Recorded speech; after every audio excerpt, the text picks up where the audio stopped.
안녕하세요, 김호준입니다. 지난 2010년 개국은 김미화 씨는 KBS에 블랙리스트가 존재한다고 했다가 KBS에 의해 명예훼손 혐의로 고소를 당했죠. KBS는 블랙리스트가 존재하지 않는다는 사실을 법적으로 증명받기 위해 고소를 제기한다고 했었습니다.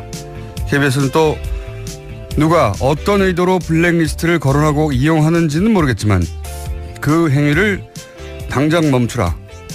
방송의 공정성, 독립성을 말하면서 그것을 지키는 근간인 방송법의 정당성을 침해하고 방송에 개입하려는 것은 그야말로 자기당착적 행위라고 주장했었습니다. 그러니까 있지도 않은 블랙리스트를 거론하는 것은 정치적 의도를 가지고 방송에 개입하는 것이라고 오히려 호통을 쳤던 거죠. 얼마나 그럴듯한 논리입니까? 이런 논리를 구사한 사람들, 배움은 전혀 부족하지 않은 사람들이라는 걸 알 수 있습니다. 이렇게 공부 많이 하고 큰 회사에 들어가 높은 자리까지 승진한 잘난 사람들이 부당한 권력에 가장 가까운 조력자였던 겁니다. 한 인생 살다가 잘 살다가 가기 위해 가장 필요한 건 그러니까 학벌이나 직위가 아닌 거죠. 모두가 김미화 씨처럼 용감할 수는 없지만 적어도 부끄러워할 줄은 알면서 살다가 갑시다. 김어준 생각이었습니다.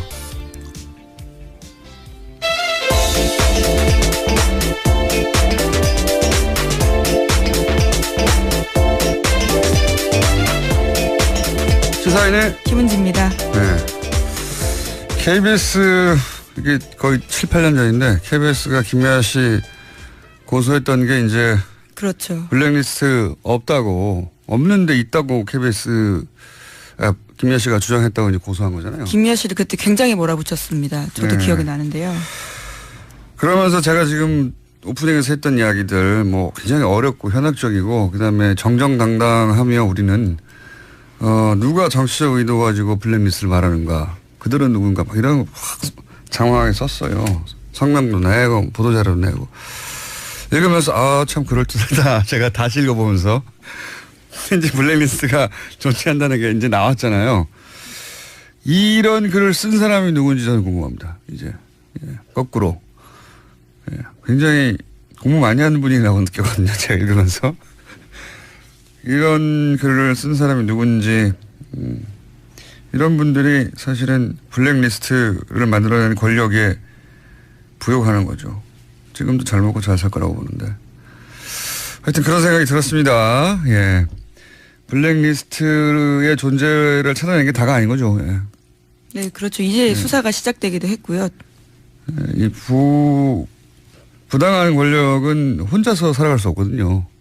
옆에서 꼭 조력자가 있어야 돼요. 예. 자, 오늘도 뉴스가 많습니다. 첫 번째 뉴스는요. 네, 어제 김명수 대법원장 후보자에 대한 인사청문회가 열렸습니다. 오늘까지 이어지는데요. 어제는 과거 인사청문회에서 주로 쟁점이 되던 재산, 병역, 표절 이러한 문제들이 전혀 제기되지 않았습니다. 대신에 자유한국당 의원들이 김 후보자의 경력과 경륜을 주로 문제 삼았습니다.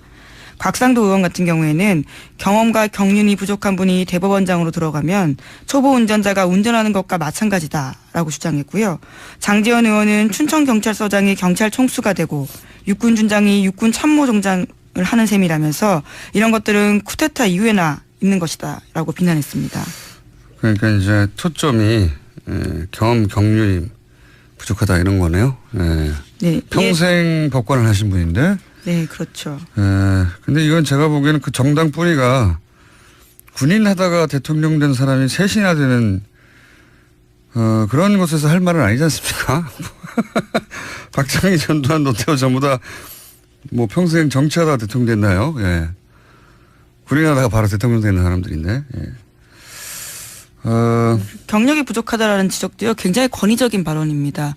충분히 법관 생활을 오래 했던 사람에게 이런 식의 이야기를 할 수 없는 거죠. 아니, 평생 법관을 했죠. 예. 평생 법관을 했는데 최근 9년간만 따져서 예를 들어서 대법관이 못 됐다 이거 아닙니까? 자랑스러운 거예요. 대법관 출신이 아니라는 점 때문에 지금 네. 문제 제기를 하고 있는 건데요. 이에 대해서 어제 김명수 후보자가 자신의 입장을 밝혔는데 우려는 알겠지만 지금 시대에서 요구하는 대법원장 상이 그런 권위와 경력을 가져야 하는지 의문이다라고 맞받았습니다. 아니면 자유한국당에 있는 의원들은 평생 정치만 하다가 됐나요? 대부분 딴거 하다가 영입된 사람들이에요. 이게 저는 이 논점, 이게 공격 포인트가 된다고 생각한 게, 바본가? 이런 생각하는 게, 아니, 곽상도 의원 본인은 평생 정치만 했습니까? 그 검찰 출신 아니에요? 예, 심지어 평생 판사 일만 했습니다. 이 후보자는요. 네. 곽상도 의원 본인도 직접 검찰이에요, 검찰. 정치 검찰이어서 정치를 했다고 할래나요? 어쨌든 저는 이게 공격 포인트가 생각하는 건 좀 이게 먹힐 거라고 생각하는 건 사람들에게 이해가 안 가는데 곽상도 의원하고 그래서 이제 이재정 의원하고 또 말다툼도 있지 않았습니까? 이 건 가지고? 예, 어제 이재정 의원이 곽상도 의원이 그런 지적을 할 자격이 없다는 취지의 말을 하면서요. 과거 사건에 대해서 언급을 한 건데. 잠깐만요. 저희 PD들이 그 컷을 따놨나요? 예. 네. 웬일입니까? 일을 다 했네요. 네. 먼저 들어보겠습니다. 유서대필 조작 사건 잘 알고 계시지요? 네, 들은 바 있습니다. 예. 최근에 국가배상 청구 소송에서 원고 일부 승소 판결을 하였는데요. 당시 검사들은 피고인에게 유리한 증거들을 수사 목록에서 배제하는 등의 적극적 행위까지 가담을 하였는데 모두 면죄부를 받았습니다. 역사 안에서는 국민들의 판단에서는 유죄입니다. 안종택, 남기춘, 임철, 곽상도, 윤석만, 박경순 검사 등 관여 검사들은 모두 역사적으로 유죄입니다. 예, 그러니까 그러한 문제 제기를 할 자격이 없다라는 취지의 이야기인 겁니다. 아니, 그 유서대필 사건. 예. 사건의 그 담당 검사 아니었냐. 당신은 곽상도 의원에게 그렇게 대받아친 거네요, 이게. 그렇죠. 사법부의 오욕의 역사가 있는데 네. 그러한 참가자였다라는 취지의 지적인 거죠. 그러니까요. 평생 법을 하신 분한테 정치 검찰 혹은 뭐 유서대필 사건, 조작 사건으로 최종적으로 판정이 됐죠. 예, 그 사건에 검사였던 분이 그런 말을 자격이 되느냐 뭐 이렇게 대받아친 겁니다. 그런데 이에 대해서 곽상도 의원이 발끈했는데요. 상대방이 어떤 일을 했는지도 모르면서 뭉뚱그려 얘기하면 안 된다면서 오히려 이재정 의원한테 무식한 게 자랑이 아니다라는 식으로 반박을 했습니다. 그러니까 자신은 한 달밖에 수사팀에 있지 않았기 때문에 그 사건에 대해서 잘 모른다라는 이야기인 건데요. 한 달밖에 없었기 때문에. 네. 하지만 동료 의원한테 무식하다라는 이야기를 해서 논란이 되고 있습니다. 아니 뭐 무식하다고 하고 싸우는 건 전 좋아요. 좋은데 한 달 있었다고 한다고 해도 그 사건으로부터 자유로울 수는 없죠. 예. 어쨌든 저는 이거저거 다 떠나서 경륜이 부족하다는 지적은 군인 하다가 바로 대통령 된 사람이 거기 3명이나 있어요. 그 뿌리가. 그거 하나만 가지고도 할 말이 없는 겁니다. 무슨 평생 정치하다가 대통령 된 사람들이 아니잖아요, 이분들이. 자, 하여튼 그렇게 그 청문회도 있고 또 지금 아주 국회가 바쁩니다. 정신없고. 예, 대정부 질문도 있어가지고 질의도 있어서. 예. 정치인들 발언이 많아요. 예. 어제 대정부 질문에서는 또 김중로 국민의당 의원의 말이 논란이 됐는데요. 강경화 외교부 장관에게 은발을 두고 하얀 머리가 멋있다라고 이야기했습니다. 정작 정책에 대해서는 질문하지 않았는데 외교가 그렇게 잘 돼야 하는데 라는 이야기까지 했습니다. 그에 대해서 대정부 질문을 마무리하고 강 장관에게 다가가서 자신이 비하의 뜻은 없었다면서 사과하긴 했습니다. 저는 뭐 비하의 뜻이 있었다고는 생각 들지 않아요. 예. 근데 이제 칭찬을 어쨌든 했다가 다른 것도 그렇게 잘하지 자기 일도 이렇게 받침대로 쓴 거죠. 그걸로 가려고 징검다리로. 근데 이제 소재를 잘못 선택했네요. 예. 칭찬의 소재를 외모로 삼은 거잖아요. 네. 강경화 장관은 저는 이거를 비하로 받아들이지는 않았을 것 같은데 여기에 불쾌함을 느끼는 여성들은 있겠죠. 그래서 이제 사과하라고 하니까 결국은 가서 사과했다는 얘기죠. 예, 또 이후에 당의 원내대변인 명으로요 또 사과를 또 하기도 했습니다. 논란이 돼서. 자, 뭐 그런 일도 있었습니다. 어제. 그리고 요즘 계속해서 안철수 대표도 한마디씩 하고 있지 않습니까? 예, 안철수 대표 이야기 여러 마디 하고 있죠. 한마디가 아니라. 화제가 됐는데요. 강경화 외교부 장관을 비롯해서 4강 주재 한국 대사를 모두 교체해야 한다라는 주장을 펼쳤습니다. 헌법재판소장 임명 동의안 부결이 나온 이후에 한 이야기인데요. 지금의 외교안보팀으로는 안 된다면서 강 장관보다 능력 있고 경험 있는 사람이 많은 만큼 모든 옵션을 고려해야 된다라고 이야기했습니다. 그렇게 말을 할 수 있죠. 근데 이제 최근에 안철수 대표의 발언을 보면 그런 상상을 많이 하시는 것 같아요. 예. 청와대가 노출이 많이 되지 않습니까? 그 이전보다 과거에는 청와대가 딱딱한 장면밖에 없다가 여러 가지 청와대 장면들이 이제 보도가 되면 저 자리가 내 자리인데 내가 저 자리에 앉아 있다면 이런 상상을 주무시기 전에 아주 많이 하시는 것 같아요. 네. 그래서 자꾸 직접적으로 누구누구를 갈아치워라, 누구누구를 외교부 장관을 교체해야 한다. 구체적으로 외교부 장관이 뭐뭐뭐를 잘못했기 때문에 결정적으로는 말은 없어요. 네. 어쨌든 대표님, 안철수 대표님도 본인이 거의 대통령이 준하는 자리에 가 있다고 생각하시는 것 같기도 하고. 자, 또 있습니까? 네. 네, 어제 대정부 질문 내용 굉장히 많았는데요. 그중에 또 하나 소개 말씀드리면요. 한 가지 정도는 더 하죠. 굉장히 예. 많았습니다. 예. 더불어민주당 김경엽 의원 같은 경우에는요. 어제 소개해드렸던 BBK 관련된 이야기를 대정부 질문에서 했습니다.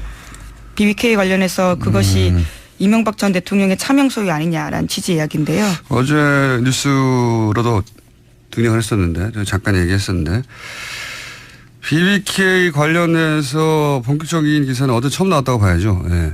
뉴스 공장은 계속 걸어놨습니다. 예, 물론 시사인도 계속 썼습니다. 포털 메인에 이렇게 노출돼서 많은 분들이 본 것은 그리고 또 대정부 질문에 나온 건 올해 들어 처음인 것 같은데 근데 이 기사가 참 어려워요. 이거 좀 하고 넘어가야 되거든요. 생소한 회사 이름도 많고 그 회사들 간의 관계가 어떻게 됐다는 건지 잘 모르겠고 그리고 돈이 여기서 절로 갔다는데 그 의미가 뭔지 돈이 입금만 됐다는 것만 가지고는 그게 어떤 의미인지 모르겠잖아요. 해설도 기사에 잘 없어요. 이 돈이 이렇게 갔다는 것은 무엇을 의미한다. BBK 사건이 그런 복잡성 때문에 그 실체가 제대로 알려지지 않은 측면이 여전히 많습니다. 사실은. 예.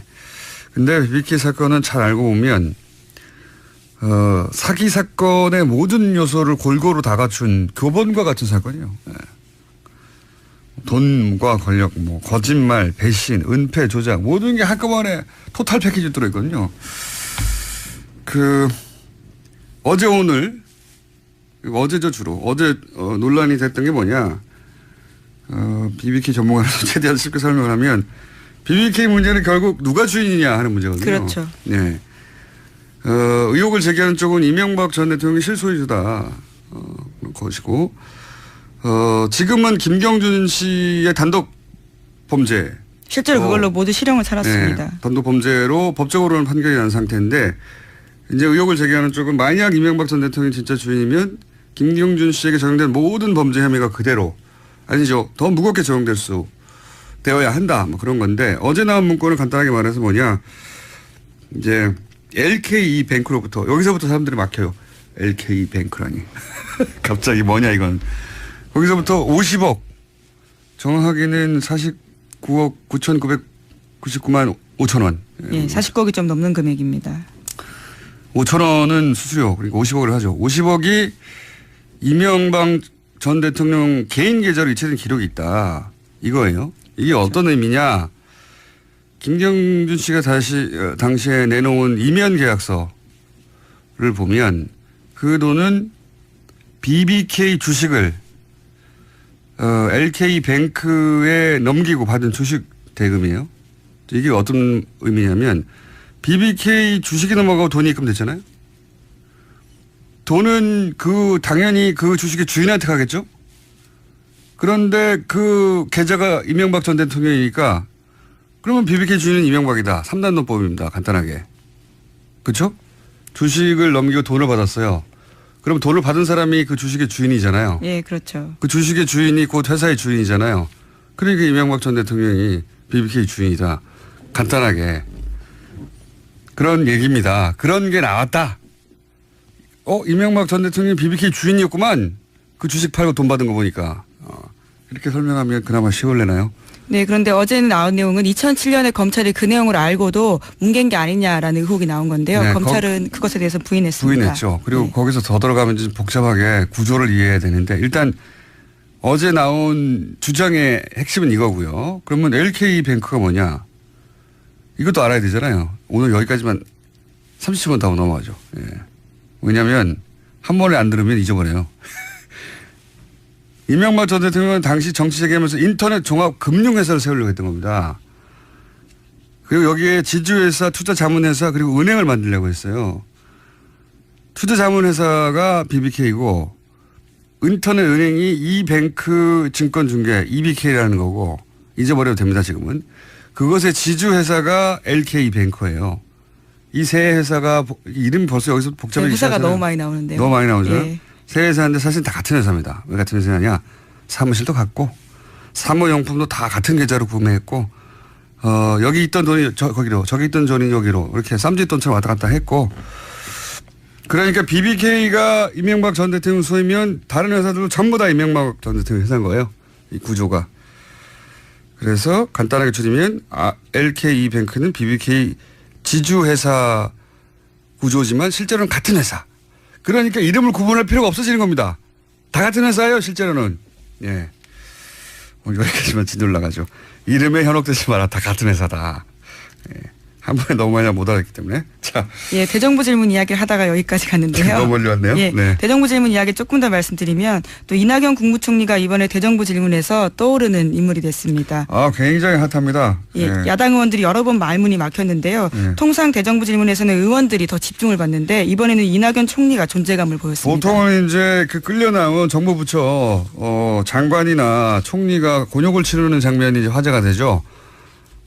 근데 그저께부터 이낙연 총리가 그 야당 의원들 대받아치는 멘트들이 크게 화제가 되고 있습니다. 뭐 이미 인터넷에 많이 유포됐고 포털에도 나왔는데 그제 어제 나왔던 것 중에 못 들으신 분을 위해서 대표적인 컷 한두 개 저희가 들려드리겠습니다.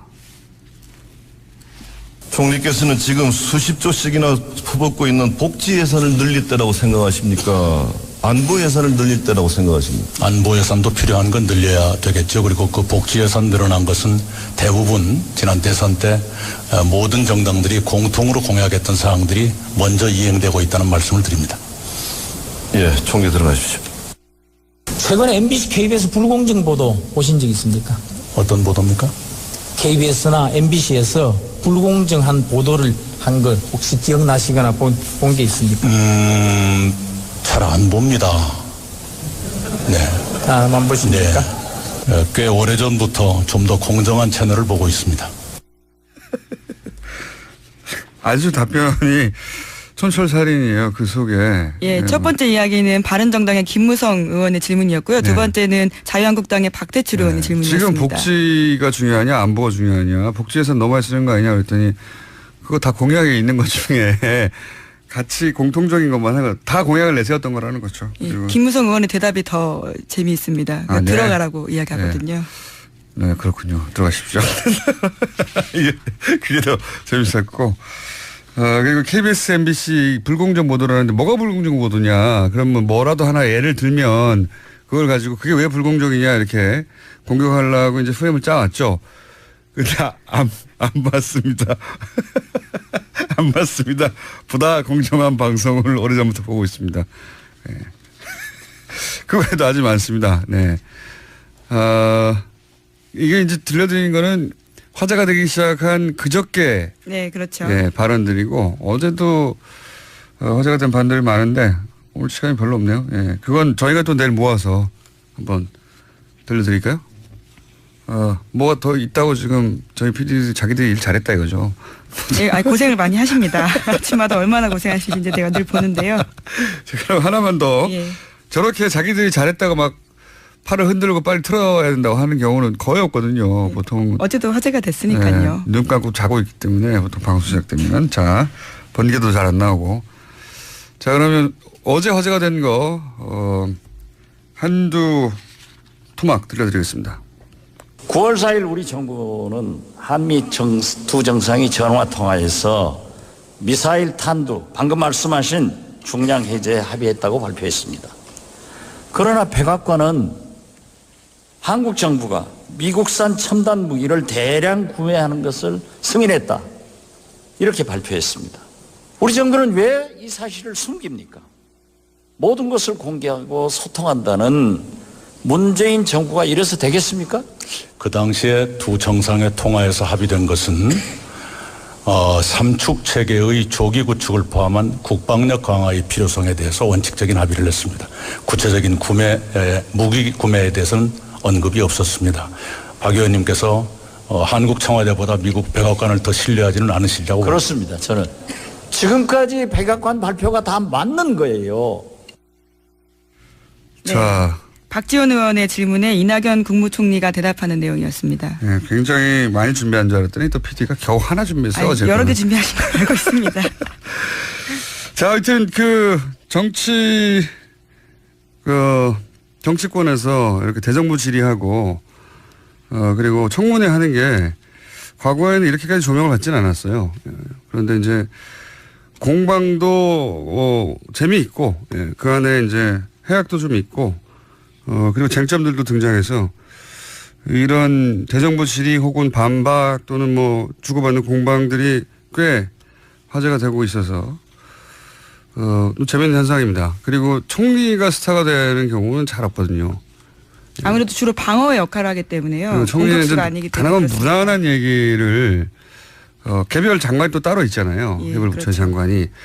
거긴 좀 첨예해도 장관은 좀 포괄적이고 무난한 답변을 하기 마련인데 그 무난한 답변을 안 한 건 아니에요. 무난하게 답변했는데도 불구하고 그 안에 이제 짧은 해악 촌철살인 혹은 반론 상대방 질의하는 사람 분명히 크게 준비한 질문이고 함정에 빠뜨리려고 하는 건데 그걸 대받아서 상대를 함정에 빠뜨려서 아주 최근 인기가 급상승하고 있습니다. 네. 저희 방송에 한번 모셔보겠습니다. 총리님 방송 듣고 계시면 연락을 드릴 테니까. 예. 자, 다음 뉴스는요. 한두 가지 정도 더 할 수 있을 것 같습니다. 네, 그제 청문회를 마친 박성진 후보자 인사청문 보고서 채택이 오늘 오전으로 미뤄졌습니다. 야3당은 부적격으로 결론을 냈는데 여당이 최종 조율을 위해서 시간을 달라고 요청했기 때문입니다. 앞서 여당 청문위원들 회의에서도 부적격 의견이 다수였다라고 하는데요. 청와대에서도 고심이 깊어서 관계자 말로 SBS와 인터뷰에서 후보자가 자신에게 주어진 법적 시간을 활용하길 바란다라는 멘트도 나왔습니다. 우리나라에 뭐 종교부가 있는 건 아니잖아요. 그러니까 이게 특히 중소 벤처 기업 이러면 이제 꼭 그런 건 아니지만 IT 쪽에 관련 업체들 혹은 뭐 업무들이 많을 텐데 이제 기본적으로 그런 과학을 한 사람들은 모욕적으로 들릴 정도의 발언이죠. 예를 들어서 뭐 지구 나이가 얼마나 됐냐? 6,000년이라는 네. 발언을 했습니다. 제가 보기에는 이분이 과연 여당 내에서 지지를 받겠는가. 다른 부처는 또 모르겠습니다만 무려 장관인데요. 중소벤처기업부인데요. 그리고 자 그렇고요. 6,000년 이거는 아니지 않습니까? 이렇게 말하는 건 자신의 신앙을 개인적으로 믿는 건 상관없는데 어쨌든 청문회 자리에 나와서도 그렇게 공개적으로 얘기했다는 것이고 청문회 자리에서 이 정도로 얘기했다면 자신의 종교가 모든 분야에 영향을 미친다고 봐야죠. 이렇게 믿는다면. 자, 이 정도 해야 되겠네요. 예. 오늘 뉴스가 많았는데. 예, 네이버 관련된 소식 하나만 더 전해드리면요. IT 연결해서요? 네. 예. 진경준 전 검사장 딸 가해줬다는 소식 어제 전해드렸는데요. 이번에는 다른 고위법관 아들을 채용 절차 없이 인턴으로 받았다라고 합니다. 어제는 검사장이었고 오늘은 부장판사입니까? 예, 고위법관의 자식인데요. 인턴을 공개 채용한 적이 없는데 그 자식만 따로 특별 취업을 해줬다라는 겁니다. 이게 소위 이제 어제도 잠깐 얘기했지만 이렇게 대한민국의 대표적인 IT 기업에 인턴 경력이 있다는 것은 유학을 가거나 할 때 보통 이제 해외에서는 그런 걸 요구하잖아요. 예, 경력으로 공부만 열심히 했다는 걸로 대학 입학이 잘 되는 게 아니거든요. 해외 명문 대학들은. 그래서 누구나 다 아는 그 나라의 최고의 뭐 예를 들면 미국에서 구글에서 근무했다거나 애플에서 근무했다는 경력 그 자체가 그 정도 기업이 인정했을 정도라면 인턴으로 채용했을 정도라면 그리고 그 정도 기업에서 경력을 쌓았다면 이게 이제 입학 유리하게 작용하는 경우가 많거든요. 제가 보기엔 그런 루트로 네이버를 이용했고 네이버는 기꺼이 거기에 응해준 겁니다. 예. 예, 진 검사장 같은 경우에는 그런 경우였던 걸로 보이고요. 네. A 부장판사의 아들 같은 경우에는 미국 대학 재학 중에 여름방학을 이용해서 한국에 4주 동안 와서 일했다고 합니다. 대학원 갈 때도 마찬가지예요. 예, 그런 경력을 중간중간 쌓아놓는 겁니다. 방학 때. 어쨌든 뭐 이거 관련해서 네이버도 거절하지 못할 상대가 아니었겠는가 이렇게 생각할 수도 있지만 부장판사가 네이버보다 힘이 세다고 저는 보지는 않습니다. 당연히. 예. 대통령도 아니고요. 자, 서로 주고받은 점이 있겠죠. 여기까지 하겠습니다. 시사인의 김은지였습니다. 감사합니다. 골반 잡자 바로 잡자 바디로직 허리 통증 바로 잡자 바디로직 몸매 교정 바로 잡자 바디로직 자세가 좋아지는 골반 교정 타이즈 바디로직 검색창에 골반 교정 바디로직 삐딱한 남성 골반 허리에도 역시 바디로직입니다. 바디로직의 효과를 못 느끼셨다면 100% 환불해드립니다. 자세한 환불 조건은 홈페이지를 참조하세요. 또 떨어졌어. 너 또 입사 시험 봤어? 아니, 차량용 핸드폰 거치대 말이야. 여러 개 사봤는데 실패의 연속이야. 떨어지고 시야 가리고 운전석에서도 멀고 뭐 좋은 거 없을까? 싼 것만 찾으니까 그렇지. 제대로 된 거 하나 사서 편리하게 쓰는 게 더 낫지. 그런 게 있어? 그럼 있지. 1, 2, 3 할 때 2. 힘 세다 할 때 힘. 2 힘. 투 힘? 2배로 힘이 세다는 건가? 네이버 검색창에 2 힘을 검색해보세요. 장실 굿모닝 화장실 바나 굿모닝 바나나 미궁 대장사랑 혈중 콜레스테롤 개선과 배변 활동 원활에 도움을 줄 수 있는 건강기능식품 광고입니다. 대장사랑에서 전하는 추석 사은행 써 저수지에서 돈 퍼내듯 감사 선물을 펑펑 써드립니다. 검색창에 미궁 대장사랑.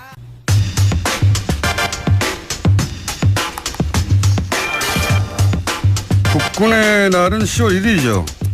그런데 이날이 아니라 이번 주 일요일 9월 17일로 변경해야 한다는 주장이 등장하기 시작했습니다. 어제 대정부 질의에서도 국무총리 상대로 이 질문이 나왔었는데 국군의 변경을 주장하시는 분입니다. 이준식 근현대사 기념관 관장님 나오셨습니다. 안녕하십니까? 예, 안녕하세요. 예. 9월 17일이 무슨 날입니까? 예, 임시정부 산하 국군인 한국광복군이 창군된 날입니다. 광복군 창군이라. 네. 아하. 그러니까 이제 국군이 아니라 광복군 이제 독립운동을 하던 광복군이 네. 처음 만들어진 날이 국군의 날이어야 하는 거 아니냐 이런 네. 얘기네요 한마디로. 네. 뭐 설득되려고 하는데 그 말을 듣자마자 설득되려고 하는데 그게 그러면 언제입니까? 1940년 9월 17일 중국의 충칭에서 광복군이 창군됐습니다. 근데 임시정부는 그 전부터 있었지 않습니까? 임시정부는 1919년에 출범했는데요. 예. 그래서 그걸 건국으로 봐야 된다 뭐 이렇게. 뭐 요즘 뭐 그런 얘기도 나오고 있죠. 저는 뭐 개인적으로 건국이란 말은 별로 좋아하지 않습니다만은. 그러니까 1919년 중국에서 임시정부가 출범했는데. 임시정부가 1920년에 바로 독립전쟁 원년이라는 걸 선포합니다. 그러니까 1920년에. 1920년에 우리가 일제에게 전쟁에서 져서 국권을 빼앗겼으니까 독립을 이루기 위해서는 다시 일본과 전쟁을 해야 된다. 그래서 독립전쟁이라고 그러고 1920년이 독립전쟁 첫 해다. 그러니까 전쟁을 하려면 군대가 필요하지 않겠습니까? 그래서 이제 임시정부 산하의 국군을 만들겠다는 구상에 착수를 하는데 당시 뭐 중국이 남의 땅이니까요. 남의 땅에서 군대를 만드는 게 결코 쉬운 일이 아니었습니다. 어려운 다른 나라 그 나라가 인정해 줄 리가 없죠. 예, 인정해 줄 리가 없죠. 그러니까 군대를 만들기가 쉽지 않으니까 처음에는 이제 만주에서 활동하던 독립군 부대하고 연계해서 이제 국군을 활용하겠다.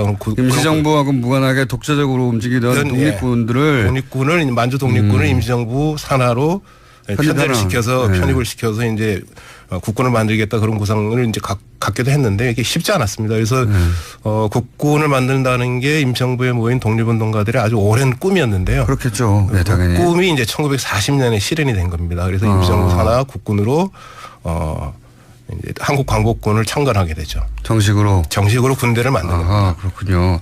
사실 다른 나라의 사례를 보더라도 모든 망명 정부가 그 나라에서 정부를 두지 못하고 망명하게 되는 망명 정부가 결국은 이제 그 자기들 원래 땅을 점령하고 있는 그 뭐 식민 본국이든 또는 뭐 그 순간 침략해온 나라든 간에 그 상대에서 이런 군대를 만들려고 하죠. 네. 군대가 없으면은 싸워서 다시 찾을 수가 없으니까. 근데 이제 우리는 1940년에 임시정부가 광복군을 공식적으로 창건했다. 창건하였다. 그렇군요. 그럼 실제 그때 부대라고 할 만한 인원도 있었습니까? 처음에는 주로 이제 사령부 중심의 군대였습니다. 그러니까 이렇게 장교가 더 많았던 사병보다는 장교가 많던 군대였는데 어쩔 수 없죠. 그러니까 왜냐하면은 당시 중국 안에 사병이 될 수 있는 우리 동포수가 많지 않았으니까요. 그러니까 이제 어쨌거나 동포수가 있다 하더라도 몰래 사병이 돼야 되는 거니까. 그리고 이제 대개 독립운동 하시던 분들이 나이가 많으니까 이제 사병은 상대적으로 적었죠. 그러면서도 이제 한국 광복군이 계속 사병을 확대하기 위해서 노력을 했고요. 그래서 뭐 아시아 태평양 전쟁이 끝날 무렵에는 그래도 이제 꽤 많은 이제 병사들을 확보하는 데 성공을 했고요. 그런데 중국의 입장에서 보자면 자기 땅에 다른 나라의 군대가 창군됐다고 주장하는 거 아닙니까? 그리고 실체가 지금 뭐 적더라도 생겨버리기 시작하면 가만두진 않았을 것 같은데요. 이게 많이 알려지기로는 이제 중국 국민당 정부가 임시정부와 한국 광복군을 적극적으로 지원했다고 알려져 있는데, 근데 사실은 견제를 많이 했습니다. 왜냐하면 자기 땅에서 군대 만들겠다 그러는데 누가 좋아하겠습니까? 그러니까 처음에는 이제 견제를 많이 했습니다. 그래서 견제하는 방법이 한국 광복군을 만들 때 중국 국민당 군의 통제 아래 두겠다. 요즘 말로 하면 통수권, 작전권이죠. 그러니까 통수권을 중국 정부가 갖는다는 조건으로 한국 광복군을 승인하려고 하니까 굉장히 뭔가 서글픕니다. 왜냐하면 그렇죠. 지금도 한국은 미국의 전시작전권 문제하고 이제 연동이 되는 거죠. 가지고 있었는데 임시정부가 창군할 때부터 중국이 또 작전권을 행사하겠다고. 그래서 이제 임시정부에서 단안을 내립니다. 중국 국민당 정부의 승인이 없는 상태에서 광복군을 창군하는 거죠. 근데 창군을 했다고 하더라도 활동을 하려면 중국 국민당 정부의 지원을 받아야 되는데 중국 국민당 정부가 지원하기는커녕 계속 이제 견제를 하니까 방해를 하니까요. 할 수 없이 광복군의 통수권을 중국 국민당에게 넘겨줍니다. 굴욕적인 거죠, 사실 따지고 보면. 그래서 뭐 이해 갑니다, 저는. 그래서 그렇지 않을 방법이 또 도리가 별로 없을 것 그래서 같습니다. 한 2, 3년에 걸쳐서 임시정부하고 광복군이 그 통수권을 되찾기 위해서 굉장히 애를 많이 씁니다. 지금의 역사의 복사판이네요. 그래서 1944년에 드디어 통수권을 찾아옵니다.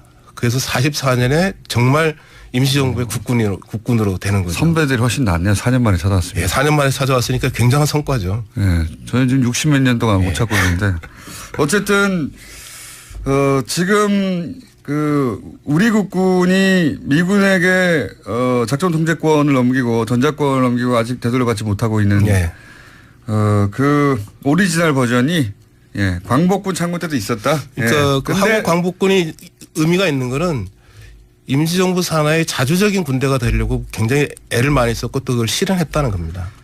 아니 그게 싫어서 그 일본의 소위 이제 그 강점이 싫어서 거기까지 가가지고 군대를 만들어 싸우겠다고 한 사람들이 또 중국이 그렇게 하겠다고 하면 체질적으로 받아들일 수 없는 사람이었을 것 같아요. 그분들이.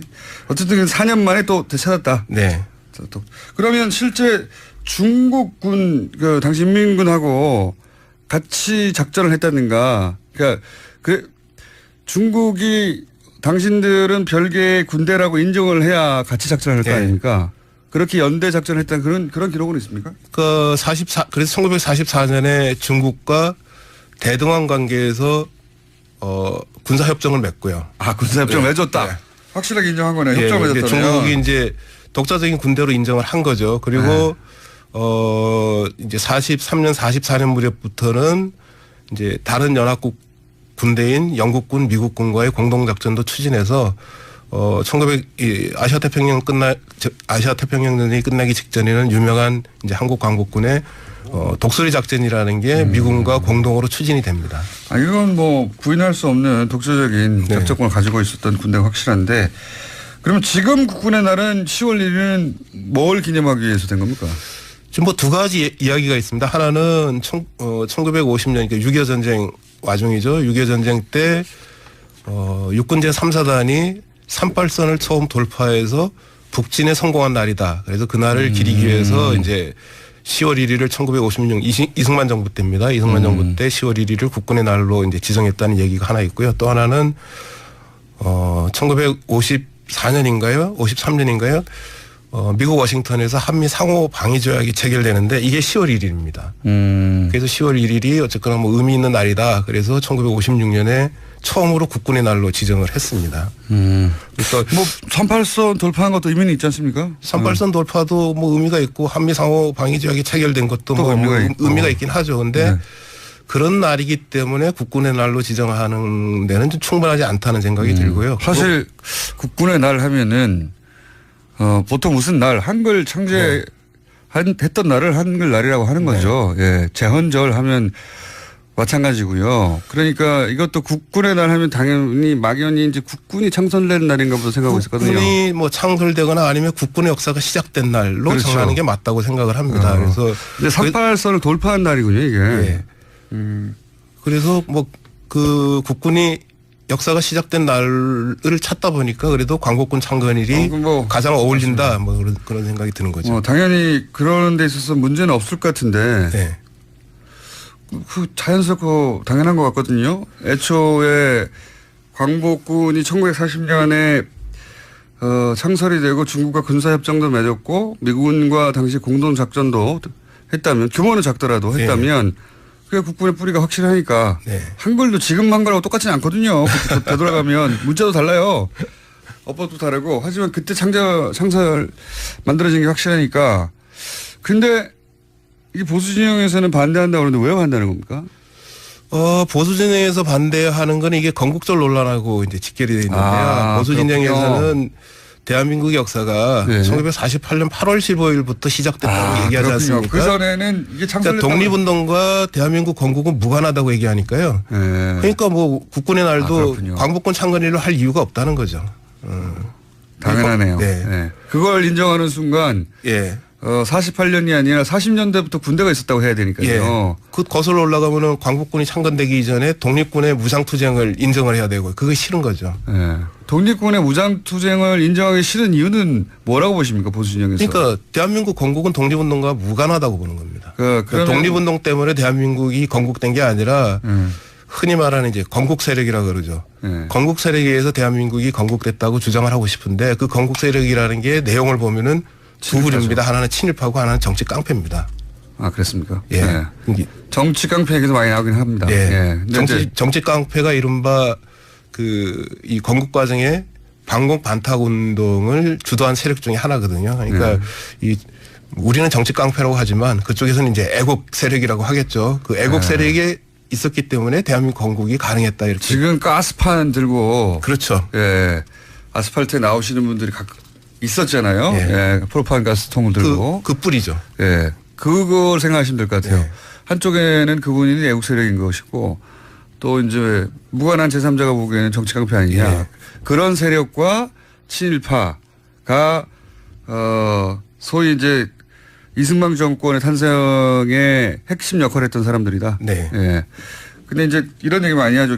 우리 보수 진영의 뿌리가 친일파에 딱 있는 거 아니냐. 친일파라는 말을 하기 싫으니까 그걸 이제 건국 세력이라는 말로 미화하는 거죠. 실제 그 친일파라고 불릴 만한 세력이 이승만 정권의 주축을 이뤘습니까? 예를 들어 군만 얘기하자면요. 군대만. 오늘은 군대 얘기입니다. 이른바 그 국군이 만들어지고 난 다음에 1960년까지 국군의 주류라고 할 수 있는 육군 참모총장을 보면은 모두 다 일본군이나 아니면 만주군 출신이었습니다. 60년까지 그랬습니다.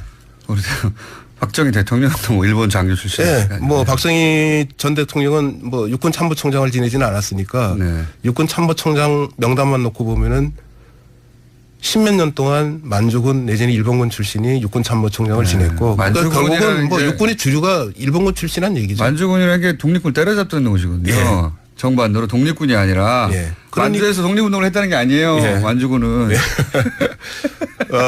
일본의 괴뢰 국가인 만주군의 국군이 만주국의 국군이죠. 예. 그 역할이 독립군 때려잡는 예, 독립군 때려 항일 세력 때려잡는 게 만주군이 하는 일이었죠. 다른 나라에서 상상할 수 없는 일이죠. 예. 보통은 초기 건국 세력들이 대부분 이런 역사를 거친 뭐 터키도 그렇고 대부분 독립운동하던 쪽에서 초기 대통령을 내놓거나 초기 군도 독립군 출신들이 주도권을 장악하는 게 정상적인 거죠. 네, 너무 당연한 건데 우리는 독립군을 때려잡던 쪽에서 군을 장악했어 초기에. 네, 그러니까 이제 국군의 불의로 독립군과 광복군을 인정하지 않게 된 거죠. 아, 이해하기 시작했습니다. 네.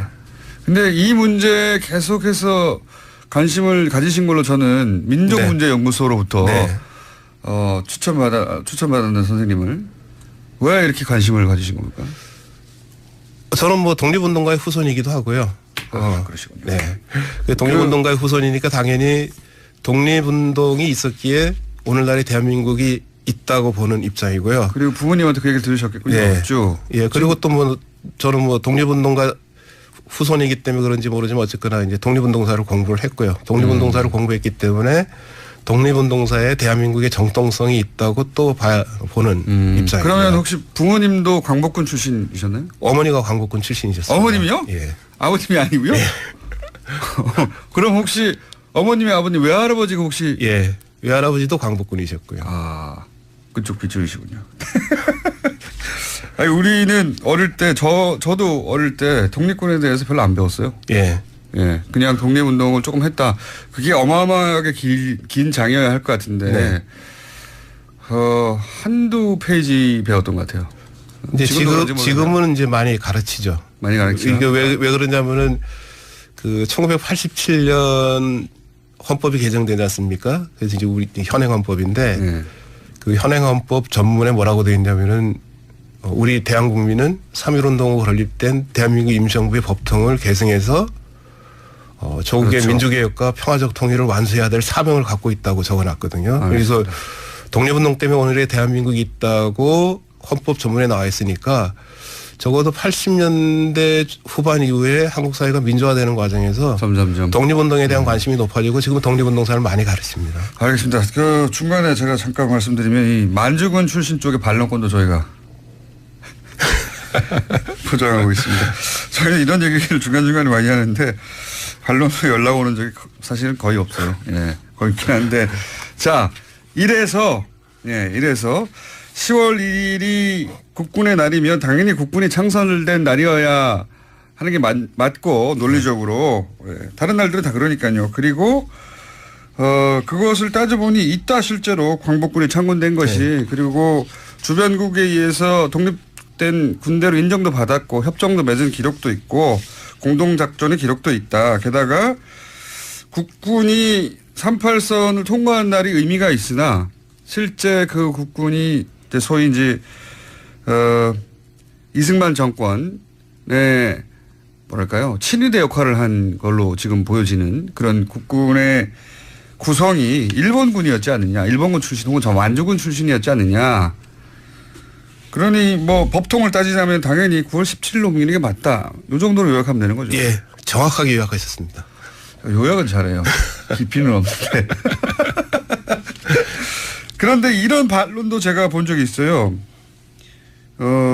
그러니까 그렇게 되면 내가 이게 왜 이렇게 연결되는지는 잘 논리적으로 저 머릿속에 구성은 안 되는데 국군의 날을 그렇게 바꾸면 대한민국이 한반도 유일의 합법 정부라는 사실이 그 사실의 의미가 퇴색된다. 왜 퇴색되는지 모르겠지만 하여튼 그렇게 주장합니다. 저도 잘 모르겠는데 그런 주장을 하더라고요. 그러면서 북한의 정통성을 주게 된다. 이것도 왜 이런지도 모르겠는데 북한의 정통성을 주는 건 오히려 지금 국군의 날 아닌가요? 북한에서는 지금 독립운동은 자기들이 주로 했다고 주장하는 거지 않습니까? 예. 그건 사실이에요. 그러니까 북한보다 더 오랜 역사를 갖고 있는 게 지금 대한민국에서 강조하는 독립운동이거든요. 그러니까 1919년에 대한민국이 출범했다고 하는 것보다 더 정통성을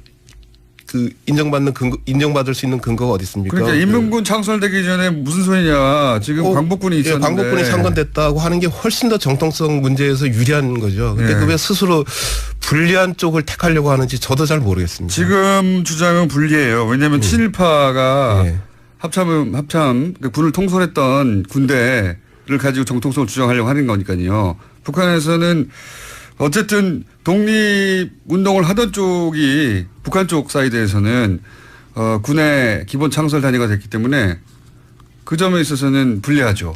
네, 바꿔야 되는 거였고. 대한민국이 한반도 유일한 합법정부라는 거 의미를 터시킨다는 게 무슨 주장입니까 이건?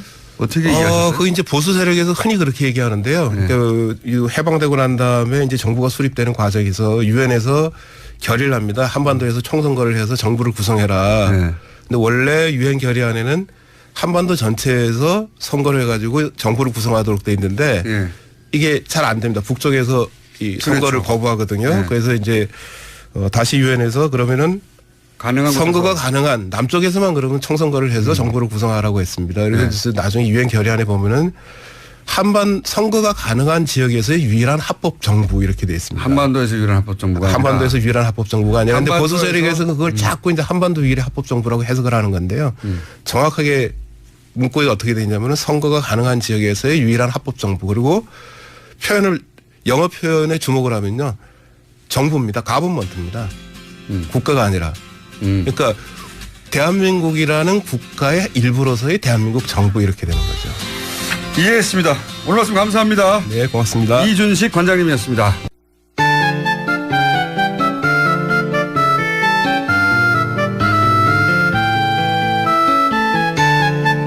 가장 인기 있는 코너 노르가즘 정의당 노회찬 원내대표 나오셨습니다. 안녕하십니까. 네, 안녕하세요. 최근에 대표님 라이벌이 갑자기 등장했습니다. 누가요? 이낙연 총리라고. 예.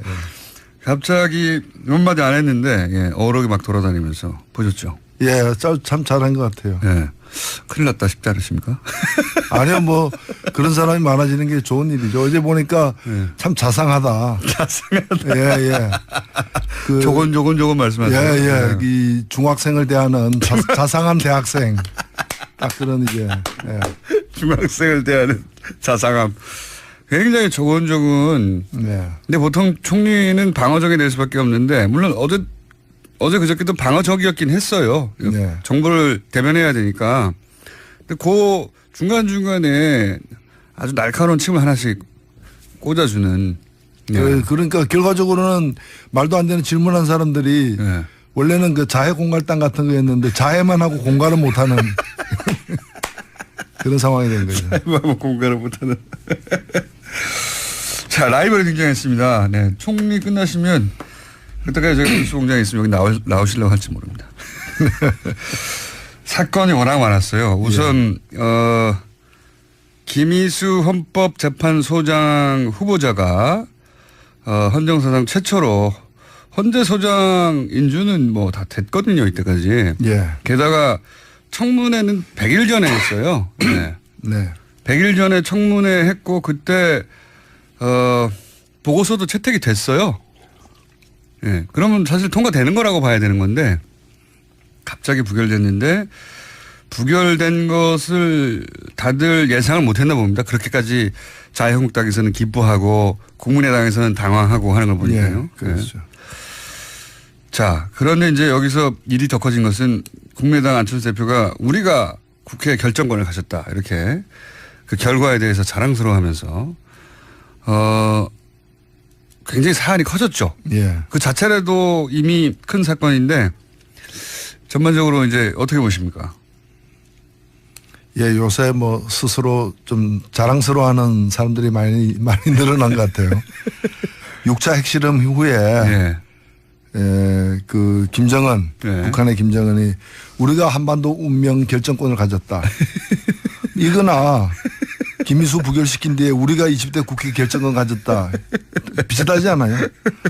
자유한국당에서도 이 부결되자마자 됐어. 이제 탄핵이야. 그랬다고 하죠. 예, 그래서 뭐 제가 볼 때는 거의 다 비슷한 형제들이다. 이렇게 보여지고 더욱이나 이게 좀 문제가 되는 것이 바로 이 부결된 다음 날 국민의당 원내대표가 김미수 이 낭만 김미수 이 헌법재판소 소장 후보자에 대해서 참 올고준 분이다. 근데 문제는 문재인 대통령이다. 아니 멀쩡한 학생을 퇴학시켜 놓고 참 괜찮은 학생이다. 문제는 그 아버지다. 아버지가 문제는 문제인 것이지. 그 왜 학생을 퇴학시키냐 이거죠. 그러니까요. 그게 이제 그 전북 출신의 첫 호남이 배출하는 헌재 소장이 되게 직전인 분이었고 국민의당이 반대만 안 했다면 게다가 박지원 대표가 헌법재판관으로 추천했던 분이고 국민의당으로서는 게다가 지금 문제도 없다는 분이니까 반대할 이유가 하나도 없는 거죠. 이렇게 따지면. 그런 거죠. 뭐 이유 없는 반항 같은 거죠. 뭐 이유 없는 반항 같은 이유 없는 살인 같은 거죠. 사실은. 묻지 마 하고 그냥 찔러버리는 거예요. 아무 문제가 없는데 왜 그러면은 부결시켰냐 이렇게 물으면 이렇게 또 답을 하더라고요. 우리는 뭐랄까요. 당론이 없기 때문에 민주적인 정당이라서 그랬다. 뭐 이렇게. 예, 그 국민을 또 우습게 보는 거죠. 그런 거짓말이 통한다고 생각하면 안 되는 거죠. 사실 일정하게 이렇게 그 표를 그 나누어 가지고 찍도록 만들었기 때문에 이런 결과가 나오는 거죠. 그럼 자기들도 결과를 알 수 없는 일을 밀어붙였다는 얘기밖에 더 됩니까? 그리고 그 뒤에 나오는 얘기 보면 뭐를 안 들어줬기 때문에 이렇게 했다. 그렇죠. 라는 건데 결국 뭔가 하면 뭐를 안 들어줬기 때문에 낙마시키기로 이렇게 표를 작동시켰다라는 거 아니에요. 이게 소위 이제 그 국민의당에서 나오는 메시지가 다 좀 달라요. 안철수 대표는 자랑스러워하는 것 같고 내 힘을 봐라. 응? 내가 해냈다 이런 것 같고 박지원 대표는 말씀하셨듯이 이거 못해가지고 안 들어주고 그래서 이랬다고 하고 또 원내대표는 말씀하셨듯이 아니 우리는 그 후보는 문제 없다고 생각해. 대통령이 잘못해서 그런 거야. 뭐 이렇게 나오고. 후환이 좀 두려운 그런 지역에 있는 분들은 먼저 우리 책임이 아니라 저쪽 책임이다. 민주당에서 이탈했을 거라고. 그런 식으로 자꾸 떠넘기는 것이고 그다음에 아직 뭐 그런 거 관계없는 분들 같은 경우에는 거의 뭐 수폭 실험한 것처럼 다음은 어디야 뭐 그 얘기 바로 나왔잖아요. 다음은 강경하다. 주중 그 4강 대사. 4대국 대사 다 교체해야 된다. 얘기가 뭐 거의 뭐 과한 포위 사격하겠다. 과한 포위 사격. 그 얘기가 똑같은 거죠. 뭐. 그다음 어디야? 그다음 괌이야? 그다음 어디야? 그다음 괌이야.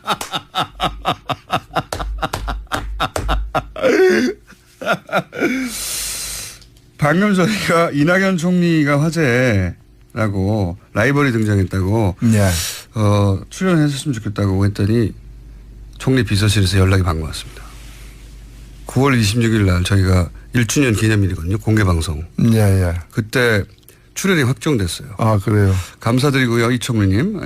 제가 지난번에 그 총리 그 만찬 초청으로 갈 때 제가 우리 의원실에서 술을 담가가지고 가져갔어요. 막걸리 좋아하신다 그래가지고 낙연주라고 이렇게 브랜드까지 붙여가지고 그거 드시고 힘난 거 아닌지 모르겠네요. 제가 보기에는 영원히 총리일 수는 없는 거거든요. 총리 다음에 또 방송도 나오시고 하셔야 되거든요. 그러니까 그래 그럼 미리 자리를 봐둬야 되겠는데 이렇게 생각하신 게 아닌가. 자, 그날 노회찬 대표님이 이제 첼로를 연주하실 텐데 뭐 일단 와서 쓰셨습니까? 바로 이어서 그 다음 주에 원서 하나 가져다 주세요. 제가 초식에 달아가지고 30초 후에 폭파되는 걸로. 자, 이낙연 총리가 화제라는 얘기 하니까 바로 전화 오지 않습니까? 총리 비서실에서 받았는지 총리님이 들으셨는지 모르겠습니다만 감사드리고요. 이때 두 라이벌이 부딪히겠군요. 그날 나오실 거죠? 나와야죠. 총리 나오니까. 예. 나보다 인기 있으면 안 되니까. 자, 그 김민수 재판관은 그런데 또 한 축의 사법부 수장, 예. 대법원장, 김명수 대법원장, 이렇게 연달아서 이런 이슈가 나오기도 참 드문 일인데, 헌재 재판소장 후보자 인준은 부결됐고, 어제 그리고 오늘도 김명수 대법원장 후보 인사청문회가 이제 어제 이어질 텐데, 보수정당에서는 이제 경륜이 부족하다고 공격하고 있어요. 경륜이 부족하다. 경찰서장 하다가 갑자기 총장 될 수 없는 거 아니냐, 뭐 이런 식의. 그 비슷한 얘기가 있었죠. 아니 대학도 안 나오고 상고 나왔는데 웬 대통령이냐. 네, 그랬었죠. 예, 예. 그래서 거기서 대통령이 2명이나 나왔잖아요. 예. 아니 저도 이 얘기 듣고 바로 생각난 게 예. 아니 자기들은 군인하다가 바로 대통령 된 사람 3명이나 배출했으면서 예비군복도 안 입어보고. 그러니까요. 정치 하나도 안 하고 그랬으면서 이게 평생 법을 한 분한테 할 말이 아니다 싶은데. 그러니까 국회의원들 중에 국민보다도 우리 국민들 평균 수준 이하인 분들이 많은 거죠. 우리 국민들은 이런 얘기 안 하지 않습니까? 이 말도 안 되는 그런 이제 낡은 봉건적 어떤 사고를 갖고 있는 거고요. 저는 김명수 후보는 최고의 선택이라고 봅니다. 사실 지금 우리나라 사법부가 OECD에서 가장 자기 국민들이 그 신뢰를 못 받는 맞습니다. 최하위 어떤 그런 상황이고, 그다음에 전체 법관에 대한 조사를 갖다가 해봐도 사법부 수뇌부의 그런 전횡에 대해서 비판의 모습이 대단히 높습니다. 사법부의 재판관들도 사법부 최고 소위 대법원장이나 지도부를 믿지 않아요. 이걸 바꾸기 위해서는 대법관을 안 해본 사람이 해야 돼요. 오히려. 그렇죠. 구질서에 물들어가지고 떳떳하게 이걸 계획을 추진하지 못할 사람들이 많기 때문에 제가 볼 때는 몇 번 이제 대통령이 이제 요청했지만 사양한 분도 계시고 한데 결과적으로는 사실은 굉장히 좋은 선택을 한 거예요. 그래서 저는 우리 국민들이 고맙게 생각했는데 이분 출연에 대해서. 보수정당에서는 그렇게 생각하지 않는 것 같고. 근데 이런 예는 없었거든요. 예전에 무슨 각종 비리라든가 땅 문제라든가 재산 문제라든가 부동산 이런 걸로 주로 공격을 받았어요. 모든 후보들이 거의 일관되게. 근데 이분은 그게 없다 보니까 경륜이 부족하다고 하는 논리가 지금 튀어나온 겁니다. 그 경륜이라는 게 왜 위장 전입 경륜도 없고 경력도 없고 왜 탈세 경력도 없고 왜 병력 미필의 그 불법적인 그런 경력이 없느냐. 없어서 우리를 왜 이렇게 당황스럽게 만드느냐 이런 거 아닐까요? 자, 김명수 대법원장 후보자에 대해서 인사청문회 오늘도 있습니다. 네. 오늘도 관심 있으신 분들은 지켜봐 주시고. 그리고 뭐 이분에 대해서 우리법연구회 자꾸 그 얘기를 하는데 이 우리법연구회가 무슨 불순단체처럼 이렇게 마치 그거 연관돼 있으면 나쁜 것처럼 보이는 얘기를 하는 게 이건 매도하는 거라 봅니다. 이 좀 찾아보시면 알겠지만 우리법연구회라는 게 우리가 1987년 이제 6월 항쟁으로 이렇게 민주주의가 시작됐지 않습니까? 근데 사법부만큼은 6월 항쟁 이후에도 과거 전두환 시절에 임명된 그런 대법원장 체제가 그대로 유지됐어요. 그래서 여기에 젊은 판사들이 반기를 들어가지고 그 우리법연구회라는 이제 법원 내에 학술 조직이 만들어진 건데 사법 체계를 뒤집지 못하니까 내부적으로 그죠? 그렇죠. 저는 그럼 그 88년에 우리법연구회에도 이런 말 안 올린 사람들은 도대체 누구냐? 거꾸로 나는 우리법 그 당시에 우리법연구회에 안 들어갔다면 그게 문제가 될지언정 그 들어간 게 왜 문제가 되느냐 이거죠. 뭐 소위 이제 좌파 종북 프레임을 사법부에 대해 한번 정리해 보려고 하는 시도가 아니겠는가 저는 그렇게 생각이 드는데 이건 어떻습니까? 이런 와중에 박성진 중소벤처기업부 장관 후보자도 지금 여당 내에서도 제대로 지지를 못 받고 있어요. 이분은 결국 어떻게 끝날까요? 정의당에 반대하고 이때까지 항상 낙마했는데. 아니 뭐 그 정의당의 주장이 중요한 건 저는 아니라 보고 국민들의 눈높이와 상식이 중요한데 이분은 그 인사청문회를 한 결과 자격이 안 된다. 부적격. 장관으로서 전문성도 부족하고 여러 가지 그다음에 가치관 뭐 철학 다 통틀어서 결격 사유가 많다라는 게 대체적인 어떤 그런 판단입니다. 저는 그렇다면은 이분을 좀 모양 있게 자진 사퇴하게 해서 정리하는 게 맞다고 봐요. 왜냐하면 너무 이 사람을 가지고서 이 사람까지 김희수 소장이 지금 낙마했는데 이 사람까지 낙마시키면은 이 연쇄 파동이 또 뭐 대법원장 후보자에게 가지 않을까 그런 우려하지 마시고 그냥 뭐 우리는 좀 좋은 취지에서 이 사람을 갖다가 추천했는데 뭐 검증해 보니까 아닌 것 같다. 그렇다면 우리는 그 검증 과정에 드러난 확인된 걸 평가를 받아들이겠다 이러고 거둬들이는 것이 저는 맞다고 봅니다. 그리고 여당 내에서도 당혹스러운 부분이 많고 예, 처음에는 단순히 이제 종교적 입장이 있는데 그거하고 정치하고 무관하다면 그것 때문에 문제 삼을 수 없는 거 아니냐 이 정도인 줄 알았으나 그보다는 다방면으로 문제가 많다라고 이제 언론의 보도에 따르면 네. 뭐 생활부 한편으로는 이제 이 사람은 이념형 인간이 아니다. 네. 그냥 생활 수준에서 네. 생활의 약간의 좀 보수적인 네. 저는 이런 그 문재인 정부 하에서도 보수적인 분들이 있을 수 있다고 봐요. 저도 그렇게 생각합니다. 보수가 뭐 죄입니까? 그 보수적인 철학을 가졌으되 또 이 정부에 복무할 수 있는 사람도 있다고 보는데 이분 같은 경우에는 그냥 생활 보수가 아니라 그냥 생활 극우예요.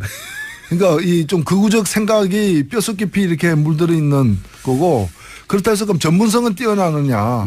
그것도 별로 아니다고 보여지는 거죠. 저도 이분이 이 장관 후보까지 올라온 과정이 좀 미스테리합니다. 대부분 이때까지는 그런 이유로 여기까지 왔나 보다. 낙마한 분들도 납득이 갔는데 이분 좀 미스테리합니다. 네. 제가 듣기로는 이분이 28번째라 그래요.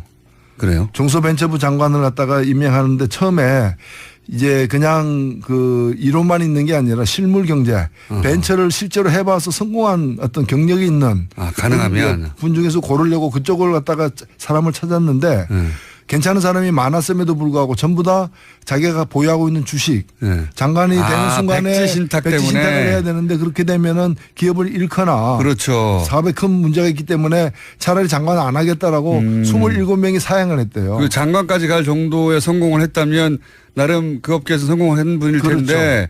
주식을 백지 신탁해야 되거든요. 그러면 이익 충돌 문제 때문에. 그래서 그 업계에서 고르지 않고 바로 업계 옆에 있는 옆 동네에서 그러다 보니까 그 학계에서 이런 걸 좀 해봤던 분들 고르다가 처음 걸린 분이 이분이라 그래요. 그래서 인력풀이 어려워 굉장히 이렇게 오랫동안 이분을 한번 국무위원으로 해봐야 되겠다라고 이렇게 한 게 아니고 이제 딴 데서 찾다가 1순위부터 27순위까지는 그렇게 되니까 시간이 밀린 거죠. 지금 국무위원 중에서는 맨 마지막이잖아요. 시간이 밀린 거고 그래서 제가 그렇게 파악하셨군요. 처음부터 좀 뭐 이 정치인을 포함해서 폭넓게 사람을 갖다가 이렇게 고르려고 했으면은 좀 더 쉽게 풀릴 수 있는 문제였다. 저는 그렇게 보여집니다. 알겠습니다. 저는 이런 일이 있으면 물어보지는 않거든요. 그냥 물어보지는 않았는데 다 물어보셨군요. 아니요. 가만히 있는데 설명을 해 주더라고요. 가만히 있는데 설명을 해 주더라고. 왜 이런 분을 제가 물을 건 아닌데 왜 이런 분을 왜 이렇게 된 거냐 추천했다니까 실은 이러면서 이제 설명이 있었습니다. 이러저러한 사정이 쭉 있었다. 조금 이해가 갑니다. 자, 정부의 사정을 정부보다 더 잘 알고 있는. 자, 그다음 또 있습니다. 제가 보기에는 이 사안은 여러 뉴스에 묻혔는데 사실은 정치 지형에 미치는 영향으로는 지금까지 얘기한 뉴스보다 훨씬 큽니다. 뭐냐면 김무성, 유승민 의원이 이제 키스 사진이 화제가 됐어요. 네. 어제 하태경 최고위원 나와가지고 그게 이제 자발적으로 한 게 아니라 그 사진 뒤에 보면 양쪽에서 끌어당겨서 강제로 시킨 거다. 라고. 이게 키스에 대한 모독이죠. 사랑하지 않으면 키스를 하지 말아야 되는데 뭐 죽음의 키스도 아니고. 죽음의 키스. 이거는 보는 사람으로 하여금 성적 수치나 혐오를 조장할 수 있는 그런 장면이었습니다. 크게 동의하고요. 크게 동의하고. 근데 이제 그 키스로 그 사진만 노출됐기 때문에 두 양반이 사이가 좋은가 보다. 이런 이미지를 유포하였으나 실제로는 그 뒤에 그 어떤 알력 다툼, 세력 다툼을 보면 현재 통합파 언제부터 이렇게 되는지 모르겠습니다만 지금은 분명한 통합파. 그러니까 자유한국당과 다시 어떤 형식으로든 연대하거든 합쳐야 한다는 통합파를 이끌고 있고 김무성 대표가.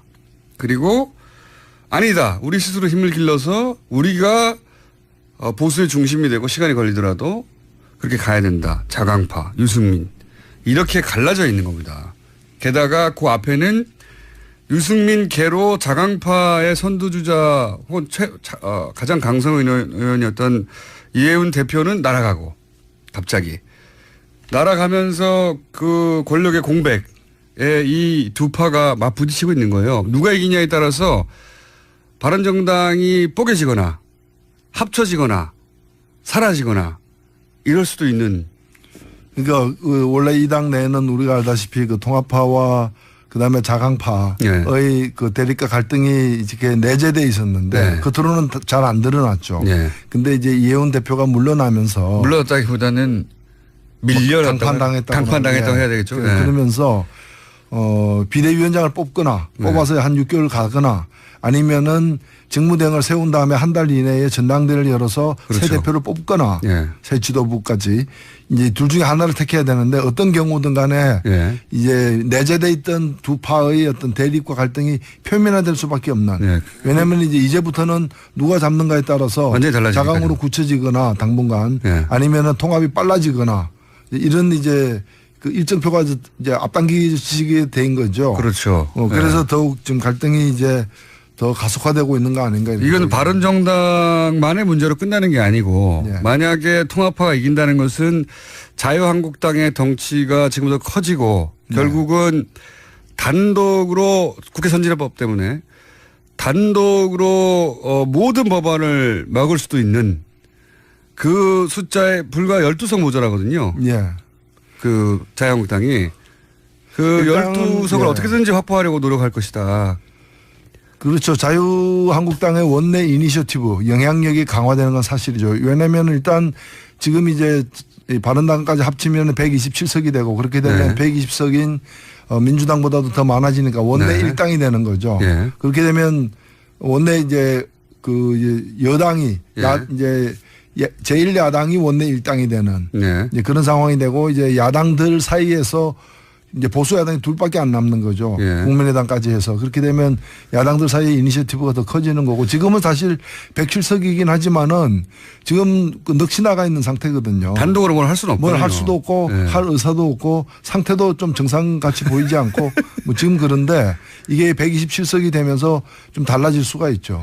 120석만 넘어도 단독으로 저지가 가능하지 않습니까?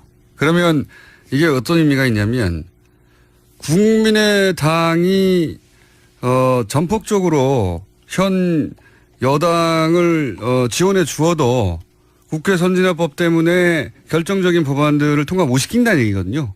자유한국당 단독으로 사실상 문재인 정부가 하는 모든 주요 법안들을 막아설 수 있다는 거고 만약에 이거 통과시키면 우리한테 뭐 줘 이런 딜의 파워가 엄청나게 높아진다는 거고요. 이제 5분의 3이 무너지기 때문에 그런 거죠. 그렇죠. 5분의 3 때문에. 그게 이제 180석은 되어야 국회 선진화법에 따라서 330일 이제까지 거치면서도 이걸 돌파해낼 수가 있는데 이제 127석이 되면은 그게 이제 좀 힘들어지는 면은 있죠. 그리고 거기까지 이제 그 마지노선 그러니까 그 5분의 1을 넘어서는 마지노선에서 12석밖에 안 남았어요 거기가. 12석을 저는 그래서 12명 다 못 데리고 오더라도 12명이라도 데리고 와라. 혹은 만약에 그게 어렵다면 바른정당 안에 있더라도 최소한 12명은 항상 자유한국당과 보조를 맞추기 위한 주파수를 맞춘 어떤 맞추는 작업 그 작업을 하고 있을 것이다. 통합되더라도 20명이 다 간다는 보장은 없습니다. 저는 그렇게는 안 갈 거라고 보고요. 일부 좀 많은 부분은 가겠지만은 다 오는 건 저희도 제가 보기에도 자유한국당은 불가능하다 보고 12명만 넘기면 된다고 제가 보기에는 프로젝트를 또 그런 면이 또 있어요. 이게 뭐 사실은 큰 문제는 아닌데 이 조건이 박근혜 그 출당 플러스 뭐 7, 8명의 친박 의원들 정리인데 그렇게 되면 그 부분들이 무소속으로 이게 가고 자유한국당 정원에서는 빠지게 되는 면은 있죠. 근데 저도 그럴 줄 알았더니 그 절충안으로 출당이 아니고 박근혜 전 대통령은 출당하는 건 의미가 없지 않습니까? 의원 의석수가 있는 것도 아니니까. 나머지 7, 8명의 친박 의원들은 당협위원장만 내려놓으면 의원직은 유지하잖아요. 네. 정당 소속도 유지하고 당협위원장 내렸으니까 그걸로 이제 친박은 청산된 걸로 하고 당협위원장을 내려놓는 것도 작은 일은 아닙니다. 현직 의원으로. 하지만 출당하고는 다르고 그리고 당적은 유지하는 거니까 그 정도로 타협하고 예를 들어 주용 대표적인 통합파인 주영 원내대표가 이렇게 그러면 같이 손잡고 가자든가. 목욕하라 그러니까 양복만 갈아입고 나온 거네. 아니 방금 표현은 평상시에 그런 표현을 쓰십니까? 아니요. 순간적으로? 저도 처음 들었습니다. 저도 처음. 아니 이게 천재들이 있습니다. 가끔 보면. 예. 천재들. 그래서 이게 이제 천재들 앞에서는 무릎을 꿇어야 된다. 노력으로 달성할 수가 없다. 목욕하라고 양복만 갈아입고 나왔다. 그런 셈이죠. 예. 그러는 갈등의 뭐랄까 출발선에 서서 지금 힘겨루기를 하고 있는 상황이죠. 그렇죠. 예. 정확하게 말씀하신 것 같아요. 자, 이런 상황입니다. 자, 첼로 연주 잘 돼 가시는지 여쭤보고. 자, 입당원서 빨리 쓰십시오. 다음 주에 입당원서를 하나 갖다 주시면 제가 그거를 도장만 안 찍은 채로 쓰고 그걸 밀당을 하죠, 밀당을. 제가 이제 선 없는 첼로를 갖고 와야 되는데. 없는 첼로를. 오늘 여기까지 하겠습니다. 지금까지 노회찬 원내대표였습니다. 감사합니다. 네, 감사합니다. 또 목에 걸렸어. 왜 작은 건 없지? 그럴 땐 더할 TG 오메가3. 스마트폰을 너무 많이 봤나 봐. 눈이 너무 건조하네. 그럴 땐 더할 TG 오메가3. 손발도 저려. 그럴 땐 더할 TG 오메가3. 알았어. 더할 TG 오메가3. 그래. 약사들이 만든 GM팜을 검색해보라고. 오케이. GM팜. 오빠, 우리 어디 가는 거야? 정수 가지. 와, 우리 말 타러 가는 거야? 그렇게 좋아? 고민하지 말고 장수로 오세요. 온 가족이 즐기는 승마 체험과 국내 최대 규모의 말역사 체험관 등 장수에는 정말 볼 것, 누릴 것들이 넘쳐난답니다. 말의 심장 소리를 직접 느껴보는 장수에서의 하룬 여행. 장수는 항상 가까이 있습니다. 주말 여행은 장수로. 승마 체험 예약은 063-350-5486.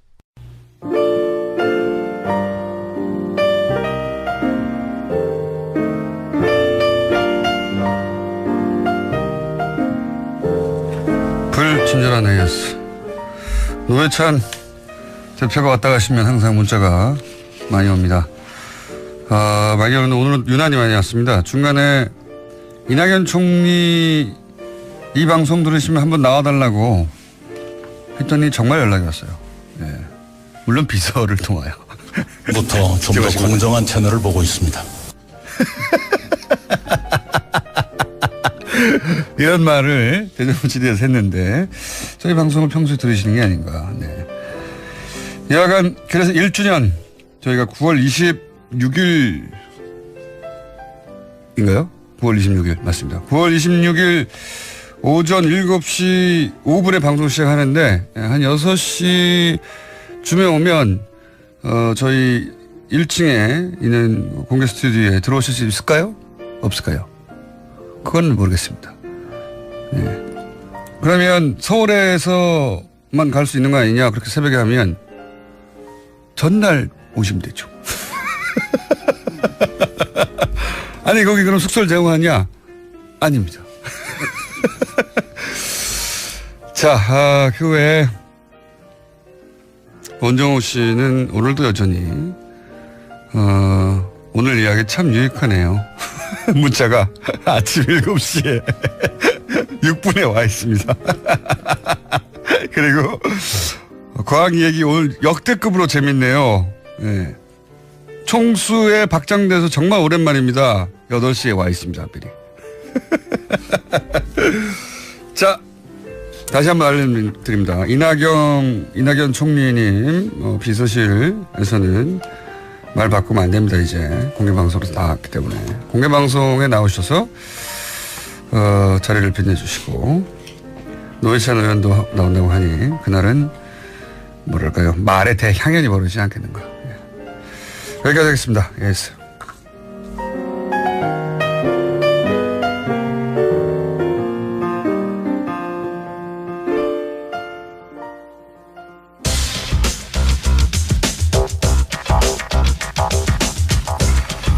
요즘 댓글 공작을 일삼고 있는 원정우 씨 나오셨습니다. 안녕하십니까? 예, 저 가상 청취 문자의 존재감이 빛나는 원정우입니다. 네. 아마 인류 역사상 처음이 아닐까요? 이런 경우는? 방송을 듣지 않았는데 심지어는 본인이 방송하지 않는 날에도 방송을 잘 들었다는 문자가 오고 있어요. 지금 이거 있을 수 없는 일인데. 역사상 유례가 없는 사태다. 네. 자, 오늘의 주제는 그분들이 친구들입니까? 친척들입니까? 알바들입니까? 잘 모르는 분들입니다. 물론 제가 페이스북으로 요청을 하긴 하지만 페이스북으로 요청을 이제는 좀 트렌드가 돼서 스스로 이제 살아서 돌아가는 그런 것이 되지 않았나 생각이 되고요. 알겠습니다. 자, 오늘 주제가 뭡니까? 오늘 주제 말씀드리기 전에 요즘 제가 얼마 전에 창조과학 얘기를 했음에도 불구하고 계속 지구 6,000살 얘기가 그 워딩과 함께 화제가 되고 있잖아요. 여기에 대해서 서울대 장대익 교수님이 한 한마디를 인용하고 갈까 합니다. 알겠습니다. 내 나이가 과학적으로는 47살인데 신앙적으로는 2개월이라면 그건 말이 되느냐. 이게 모든 걸 함축하고 있는 얘기가 아닌가 저는 생각을 하고. 네, 그 비유적으로. 네네. 그게 지구 나이가 6,000년에 불과하다면 그걸 이제 그대로 내 나이에 비교하면 내가 2개월이 됐다는 얘기다. 네. 그러니까 이런 식으로 얘기하면 우리가 받아들일 수 있느냐. 이제 이런 예를 드셔서 제가 굉장히 좋은 예라고 생각해 소개를 드렸고요. 오늘은 좀 비과학, 반과학. 본인이 했다고 그러지 그랬어요. 그럴 순 없죠. 또 비과학, 반과학 이런 얘기들이 계속 나오는 가운데 진짜 과학이 뭘 하는지를 좀 얘기를 드리려고 해요. 진짜 과학이. 네. 얼마 전에 제가 개기일식 갔다 하지 않습니까? 이제 미국에 예, 계속 자랑을 하게 되는데 일생 몇 분이 같이 갔다고 그랬죠? 200명 가까이 갔었죠. 근데 저도 가고 싶었어요. 네. 그런 경험을 혼자 하는 것도 물론 기억에 남지만 그렇게 많은 사람들이 한꺼번에 보게 되면 그렇죠. 그 전체가 종합적으로 잊지 못할 기억이 되거든요. 정말. 상승작용이 또 있고요. 또 나중에 좀 만나서 나누고 싶은 그런 느낌들도 있고. 이게 뭐 1년에 한 번 있는 것도 아니고 아마도 앞으로 죽을 때까지 다시 없을 기회니까. 있어도 가기가 힘들죠, 사실. 여러 가지로. 그 말이에요. 네. 어쨌든 자주 있기 때문에. 네, 몇백 명이 같이 가서 그걸 봤다는 건 부럽습니다. 그래서 이제 이게 자연이 만들어낸 우주쇼였다라고 한다면 이제 15일 내일 모레는 인간이 만들어낸 작은 우주쇼가 하나 펼쳐집니다. 뭡니까? 이게 이제 미국과 유럽이 보냈던 그 토성 탐사선 카시니호라고 지금 토성 궤도를 돌고 있는데 얘가 그랜드 피날레를 할 예정입니다.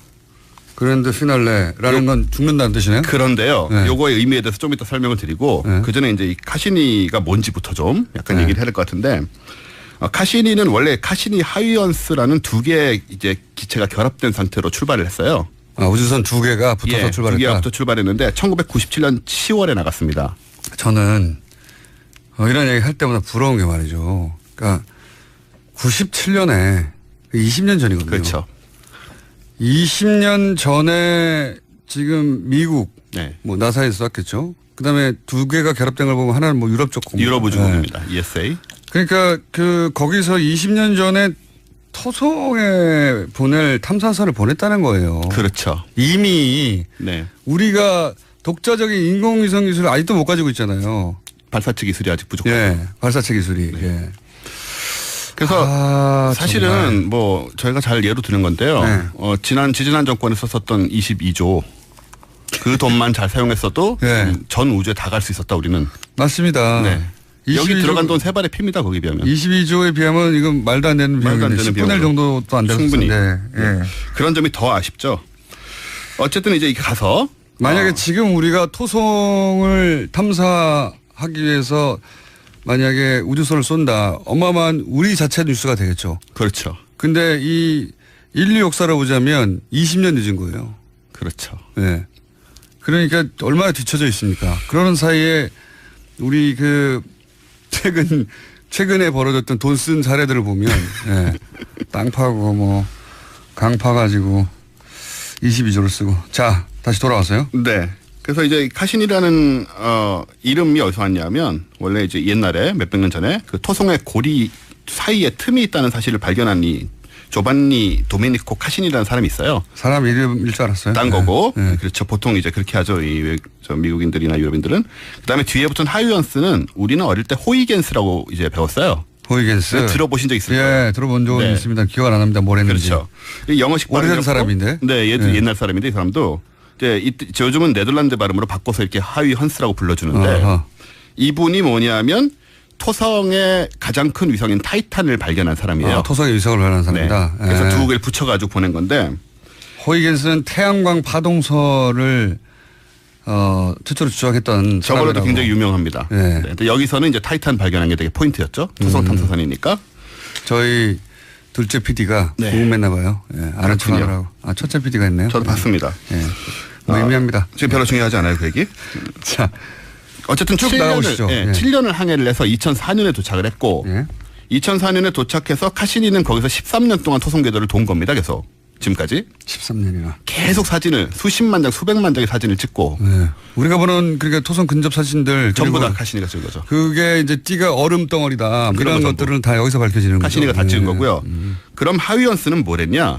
각자 임무가 있었던 건데 하위연스는 이제 ESA에서 그 아까 말씀드린 저 하위연스가 발견했던 타이탄을 탐사하기 위해서 보낸 거예요. ESA는 유럽 우주국이죠. 유럽 우주국입니다. 그래서 하위연스는 가자마자 13년 동안 있지 않고 바로 그 다음에 2005년에 타이탄에 착륙을 합니다. 우리 이런 거 잘 모르죠. 착륙했다. 착륙했다는 뉴스를 들어본 거는 같습니다. 타이탄 착륙. 그렇죠. 네. 어쨌든 12년 전에 이미 가물가물하지만 12년 전에 이미 무인 탐사선이 타이탄에 착륙을 했던 거예요. 뭐 때문에 착륙을 했냐면 여기에 바다가 있습니다. 타이탄에 표면에. 그래서 생명이 발견될지도 모른다. 뭐 이런 뉴스가 간간히 나왔던 대상이죠. 나왔었는데 근데 이 바다가 물은 아니고요. 메탄가스, 액체 메탄이에요. 액체 메탄. 탄화수소. 그러니까는 저 LPG 같은 거라고 보시면 돼요. LPG가 물 상태로 굉장히 추우니까 물 상태로 엄청나게 큰 바다와 호수를 이루고 있어요. LPG가 이제 지금 상온에서도 기체 상태인데 거기는 엄청나게 차가우니까 영하 180도. 그러다 보니까 이제 액체 상태로 존재한다는 거죠. 그래서 그렇죠. 그게 물에 뒤집힌 것처럼 보이나 물이 아니라 액체 상태의 LPG 가스다. 이렇게 생각하면 되겠습니다. 액화 석유가스라고 그러는 그런 비슷한 건데요. 어쨌든 간에 액체가 있으면 생명이 있을 가능성이 있다고 보기 때문에 요걸 이제 일단 하이원스가 근처에 내려가가지고 몇 시간 동안 사진을 열심히 찍어서 보냈습니다. 내려가는 과정에서 보냈고 그런 다음에는 이걸 바탕으로 뭘 하려고 그러냐면은 이제 나사에서 여기 바다에 뛰어들 잠수정을 보내려고 해요. 이게 과학이 하는 일입니다. 진짜 과학이. 대단하네요. 하긴 물에서만 생물이 산다는 보장이 있습니까? 일단 액체가 있으면 가능하다고 보고 있거든요. 에탄올에 최적화된 생물이 살 수도 있고 그렇죠. 지구도 절대 살 수 없을 것 같은 아주 고온에 사는 무슨 분화구 심해 열수공이라고 하는 거기 사는 생명체도 여기는 못 살아 있는데 나왔잖아요. 나왔죠. 굉장히 많죠. 그러니까 거꾸로 영하 100도 이하에서도 사는 생명체가 있을 수도 있죠. 그렇죠. 액체만 있으면 가능할 거다. 왜냐하면 액체가 몸 안에서 이제 세포 사이에서 이제 교환을 하고 이런 역할을 할 수 있기 때문에 그래서 지금 계획하고 있는 게 어쨌든 가서 하이언스가 일단 한번 찍었고 물 안에 그 액체 LPG 안에 들어가서 잠수해가지고 속을 찍겠다.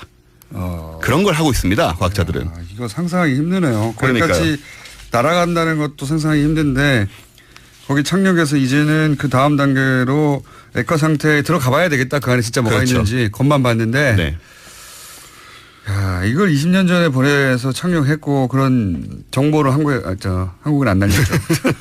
미국과 유럽에 날렸고 그 분석을 해서 다시 이제 추가 도전을 한다는 거잖아요. 한편 카시니는 뭐라고 있냐면 일단 토성고리 관측하는 일을 굉장히 많이 했고요. 아주 가까이 가서 토성고리가 어떻게 생겼고 구조가 어쩌고 이런 걸 사진을 굉장히 많이 찍어 보냈죠. 그런 다음에 또 하나 재미있던 부분은 뭐냐면 제가 말씀드렸는지 모르겠는데 엔켈라두스라고 토성의 위성이 있는데 얘는 표면이 전부 물 얼음입니다.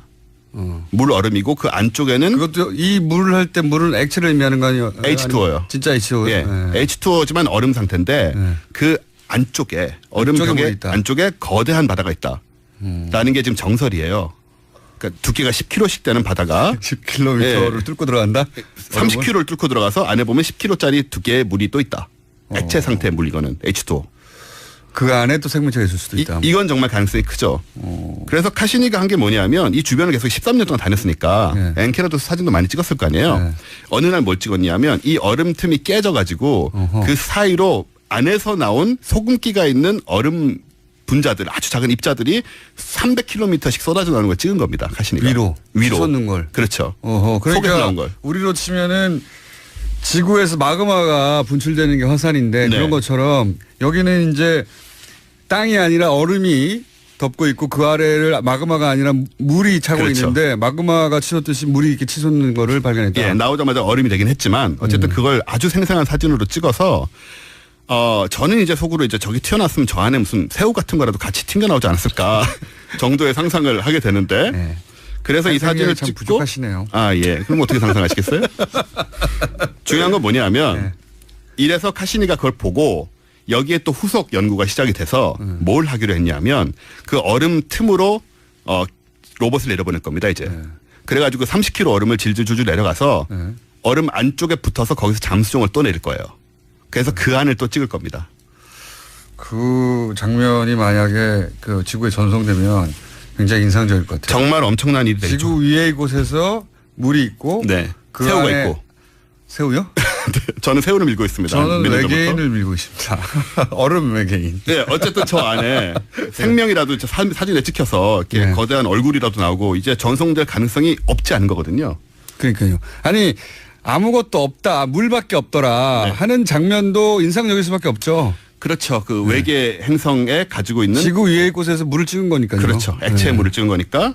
이런 것들이 지금 추진이 되고 있어서 적어도 20-30년 내로는 다 성과를 보지 않을까 아무리 길어도. 근데 거기까지 날리는 것도 시간이 걸리고요. 가는데 시간도 걸리고요. 지금 저희가 얘기한 게 빨라도 한 뭐 10년 정도는 돼야 이루어질 일 같은데요. 예. 어쨌든 간에 이걸 구체적으로 계획을 세우고 진행하고 있다는 점이 대단한 거죠.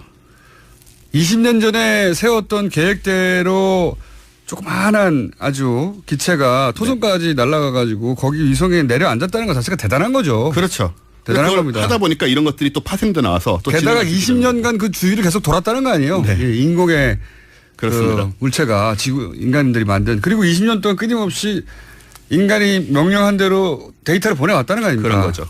이제 끝나게 되는데 그럼 그랜드 피날레는 뭐냐? 그 얘기는 하고 가야 되니까. 40초 남았어요. 예, 얘가 이제 수명이 다 됐어요. 다 됐는데 얘를 토성에다 떨어뜨릴 겁니다. 왜냐하면 폭파시키는 거네요? 예, 폭파시키는 건데 왜냐하면 이걸 놔둬버리면 돌아다니다가 이 생명이 있을지 모르는 이 두 위성에 불이 칠 수가 있어요. 생명이 있을지도 모르니까. 예, 이게 되게 중요합니다. 그래서 아하. 이 방사능 물질을 갖고 운행을 하고 있기 때문에 그렇죠. 얘네들에게 생명 손상을 줄까봐 그걸 신경을 써가지고 토성에 떨어뜨리는 거예요. 쓰레기를 소각하는 거네요. 그렇죠. 혹시라도 생명에 우리가 오염을 시키면 안 되니까. 분리수거하는 거네요. 우주 분리수거. 떨어지면서 생명을 피해서 떨어지는 그 섬세함이라는 게 또 있는 거고요. 떨어지면서 이제 토성의 대기를 뚫고 지나가면서 그 사진을 다 보낼 겁니다. 마지막으로. 토성은 땅이 없잖아요. 가스 그렇죠. 행성이니까. 가스니까. 그래서 그 정보를 우리한테 다 보내주고 얘는 산화할 거예요. 그게 그랜드 피날레입니다. 과학은 이런 일을 하고 있다. 과학은 이런 일을 하고 있다. 진짜 과학은. 여기까지 하겠습니다. 원종호 씨였습니다. 감사합니다. 내일 뵙겠습니다. 안녕.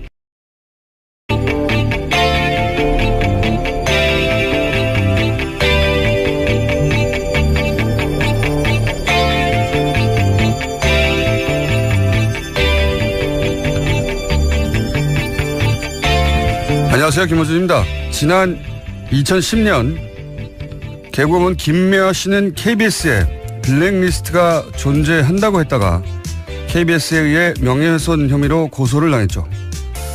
KBS는 블랙리스트가 존재하지 않는다는 사실을 법적으로 증명받기 위해 고소를 제기한다고 했었습니다.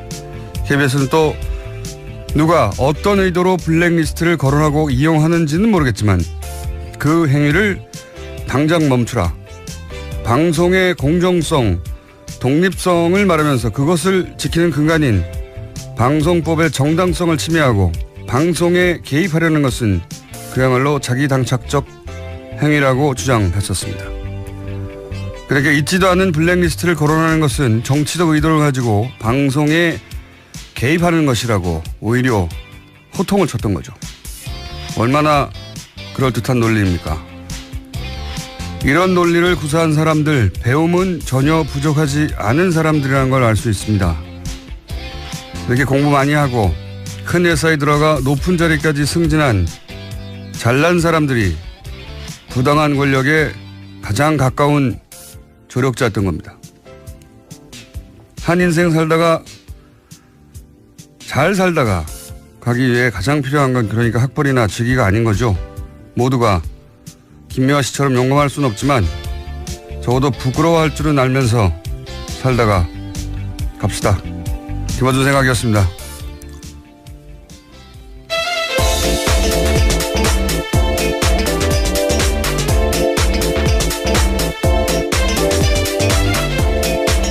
시사인의 김은지입니다. 네. KBS 이게 거의 7, 8년 전인데 KBS가 김미아 씨 고소했던 게 이제 그렇죠. 블랙리스트 없는데 있다고 김미아 씨가 주장했다고 이제 고소한 거잖아요. 김미아 씨를 그때 굉장히 몰아붙였습니다. 저도 네. 기억이 나는데요.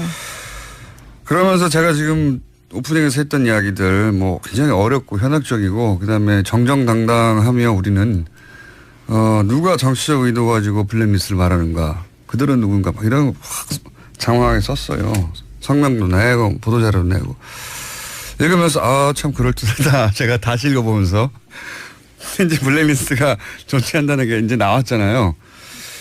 이런 글을 쓴 사람이 누군지 저는 궁금합니다. 이제 거꾸로 굉장히 공부 많이 하는 분이라고 느꼈거든요. 제가 읽으면서 이런 글을 쓴 사람이 누군지 이런 분들이 사실은 블랙리스트를 만들어내는 권력에 부역하는 거죠.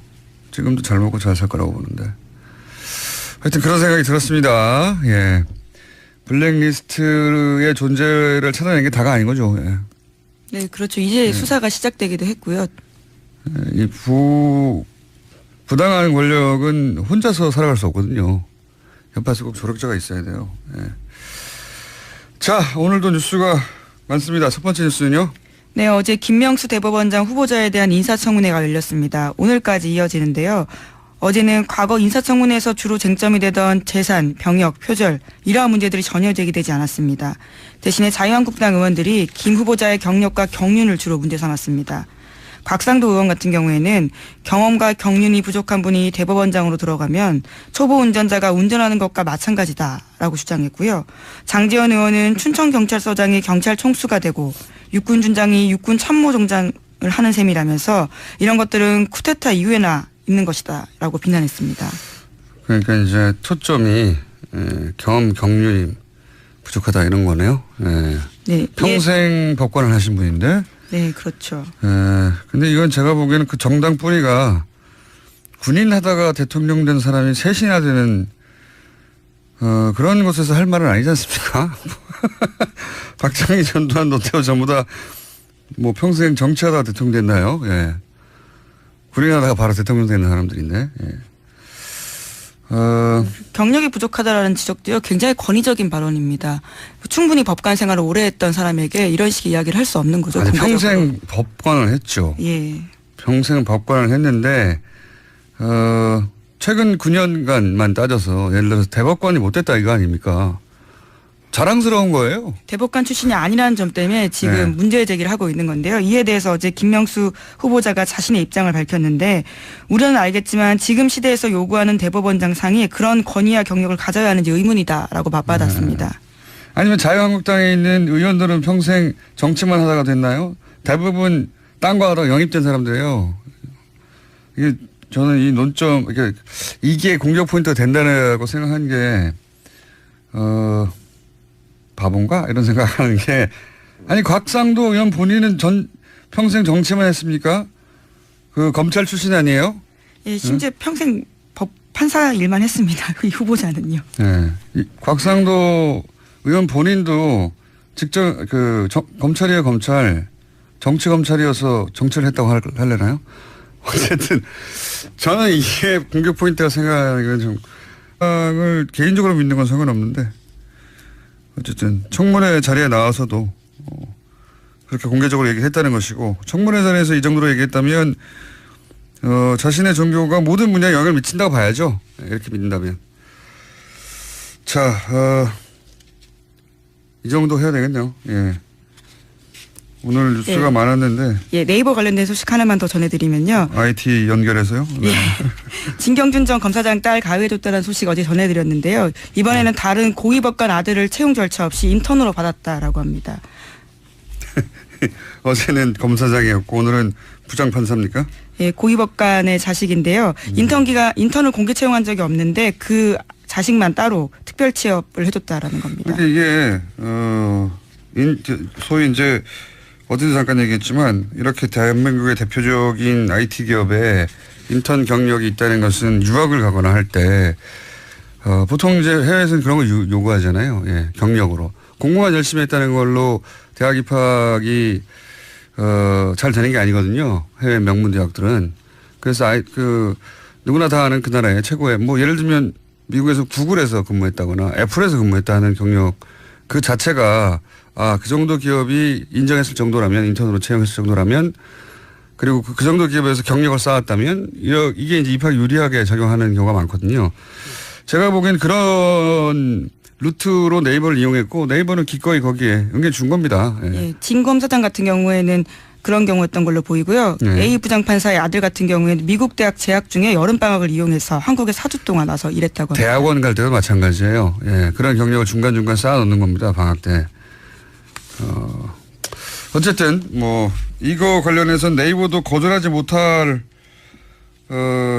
상대가 아니었겠는가 이렇게 생각할 수도 있지만 부장판사가 네이버보다 힘이 세다고 저는 보지는 않습니다. 당연히. 예. 대통령도 아니고요.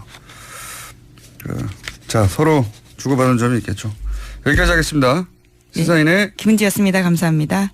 골반 잡자 바로 잡자 바디로직 허리 통증 바로 잡자 바디로직 몸매 교정 바로 잡자 바디로직 자세가 좋아지는 골반 교정 타이즈 바디로직 검색창에 골반 교정 바디로직 삐딱한 남성 골반 허리에도 역시 바디로직입니다. 바디로직의 효과를 못 느끼셨다면 100% 환불해드립니다. 자세한 환불 조건은 홈페이지를 참조하세요.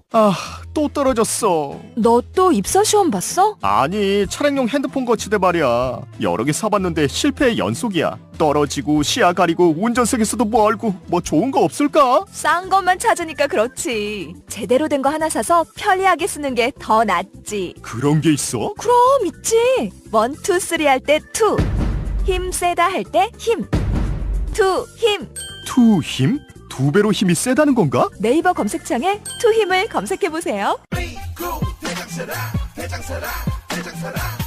장실 굿모닝 화장실 바나 굿모닝 바나나 미궁 대장사랑 혈중 콜레스테롤 개선과 배변 활동 원활에 도움을 줄 수 있는 건강기능식품 광고입니다. 대장사랑에서 전하는 추석 사은행 써 저수지에서 돈 퍼내듯 감사 선물을 펑펑 써 드립니다. 검색창에 미궁 대장사랑.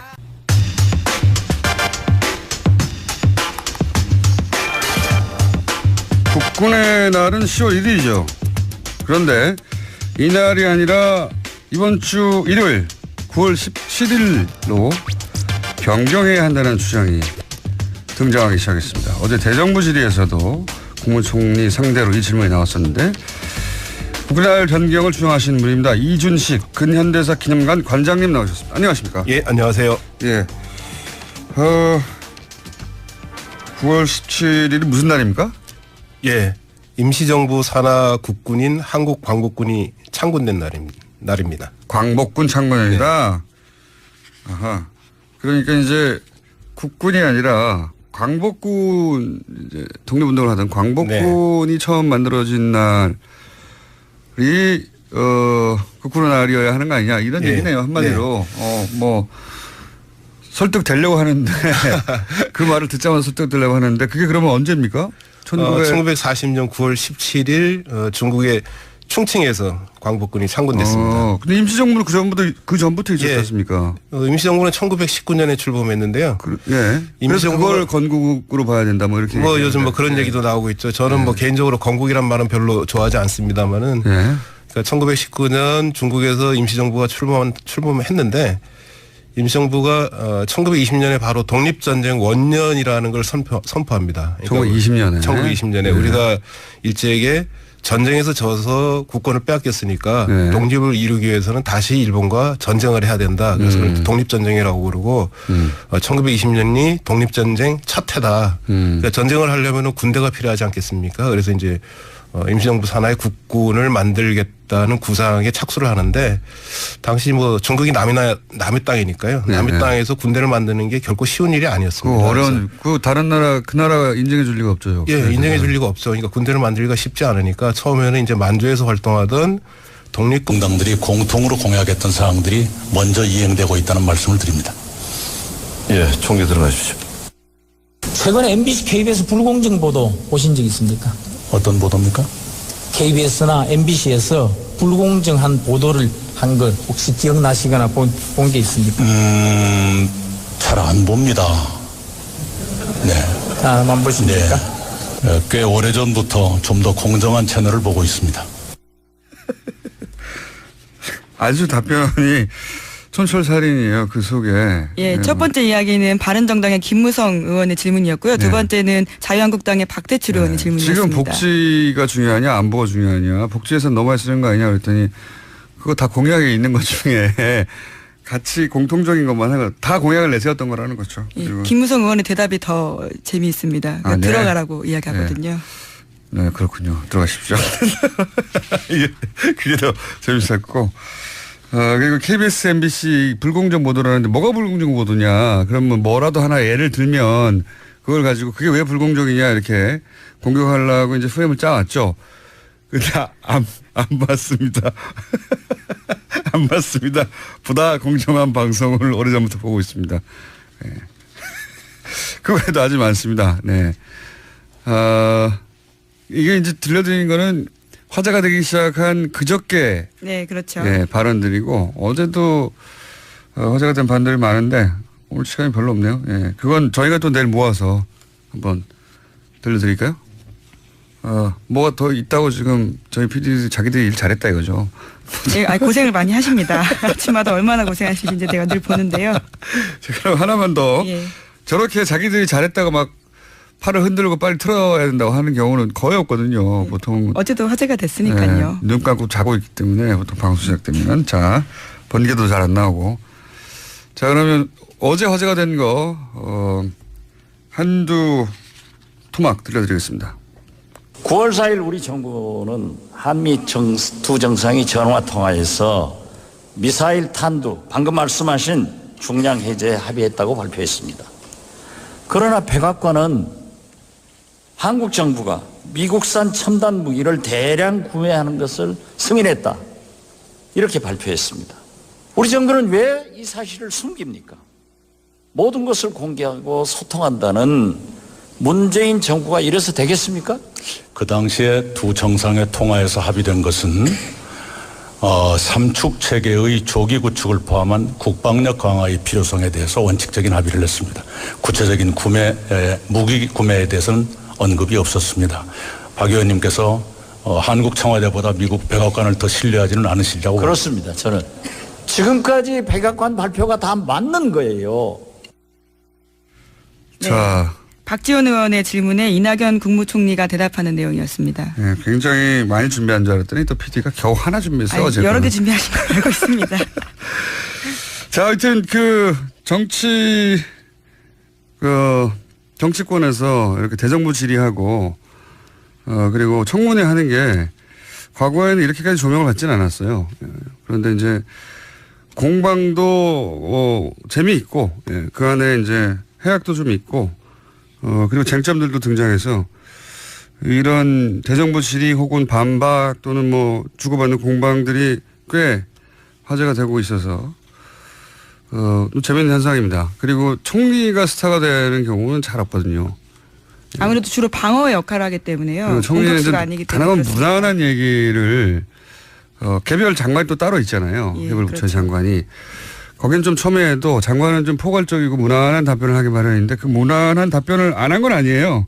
무난하게 답변했는데도 불구하고 그 안에 이제 짧은 해악 촌철살인 혹은 반론 상대방 질의하는 사람 분명히 크게 준비한 질문이고 함정에 빠뜨리려고 하는 건데 그걸 대받아서 상대를 함정에 빠뜨려서 아주 최근 인기가 급상승하고 있습니다. 네. 저희 방송에 한번 모셔보겠습니다. 총리님 방송 듣고 계시면 연락을 드릴 테니까. 예. 자, 다음 뉴스는요. 한두 가지 정도 더 할 수 있을 것 같습니다. 네, 그제 청문회를 마친 박성진 후보자 인사청문 보고서 채택이 오늘 오전으로 미뤄졌습니다. 야3당은 부적격으로 결론을 냈는데 여당이 최종 조율을 위해서 시간을 달라고 요청했기 때문입니다. 앞서 여당 청문위원들 회의에서도 부적격 의견이 다수였다라고 하는데요. 청와대에서도 고심이 깊어서 관계자 말로 SBS와 인터뷰에서 후보자가 자신에게 주어진 법적 시간을 활용하길 바란다라는 멘트도 나왔습니다. 우리나라에 뭐 종교부가 있는 건 아니잖아요. 그러니까 이게 특히 중소 벤처 기업 이러면 이제 꼭 그런 건 아니지만 IT 쪽에 관련 업체들 혹은 뭐 업무들이 많을 텐데 이제 기본적으로 그런 과학을 한 사람들은 모욕적으로 들릴 정도의 발언이죠. 예를 들어서 뭐 지구 나이가 얼마나 됐냐? 6,000년이라는 네. 발언을 했습니다.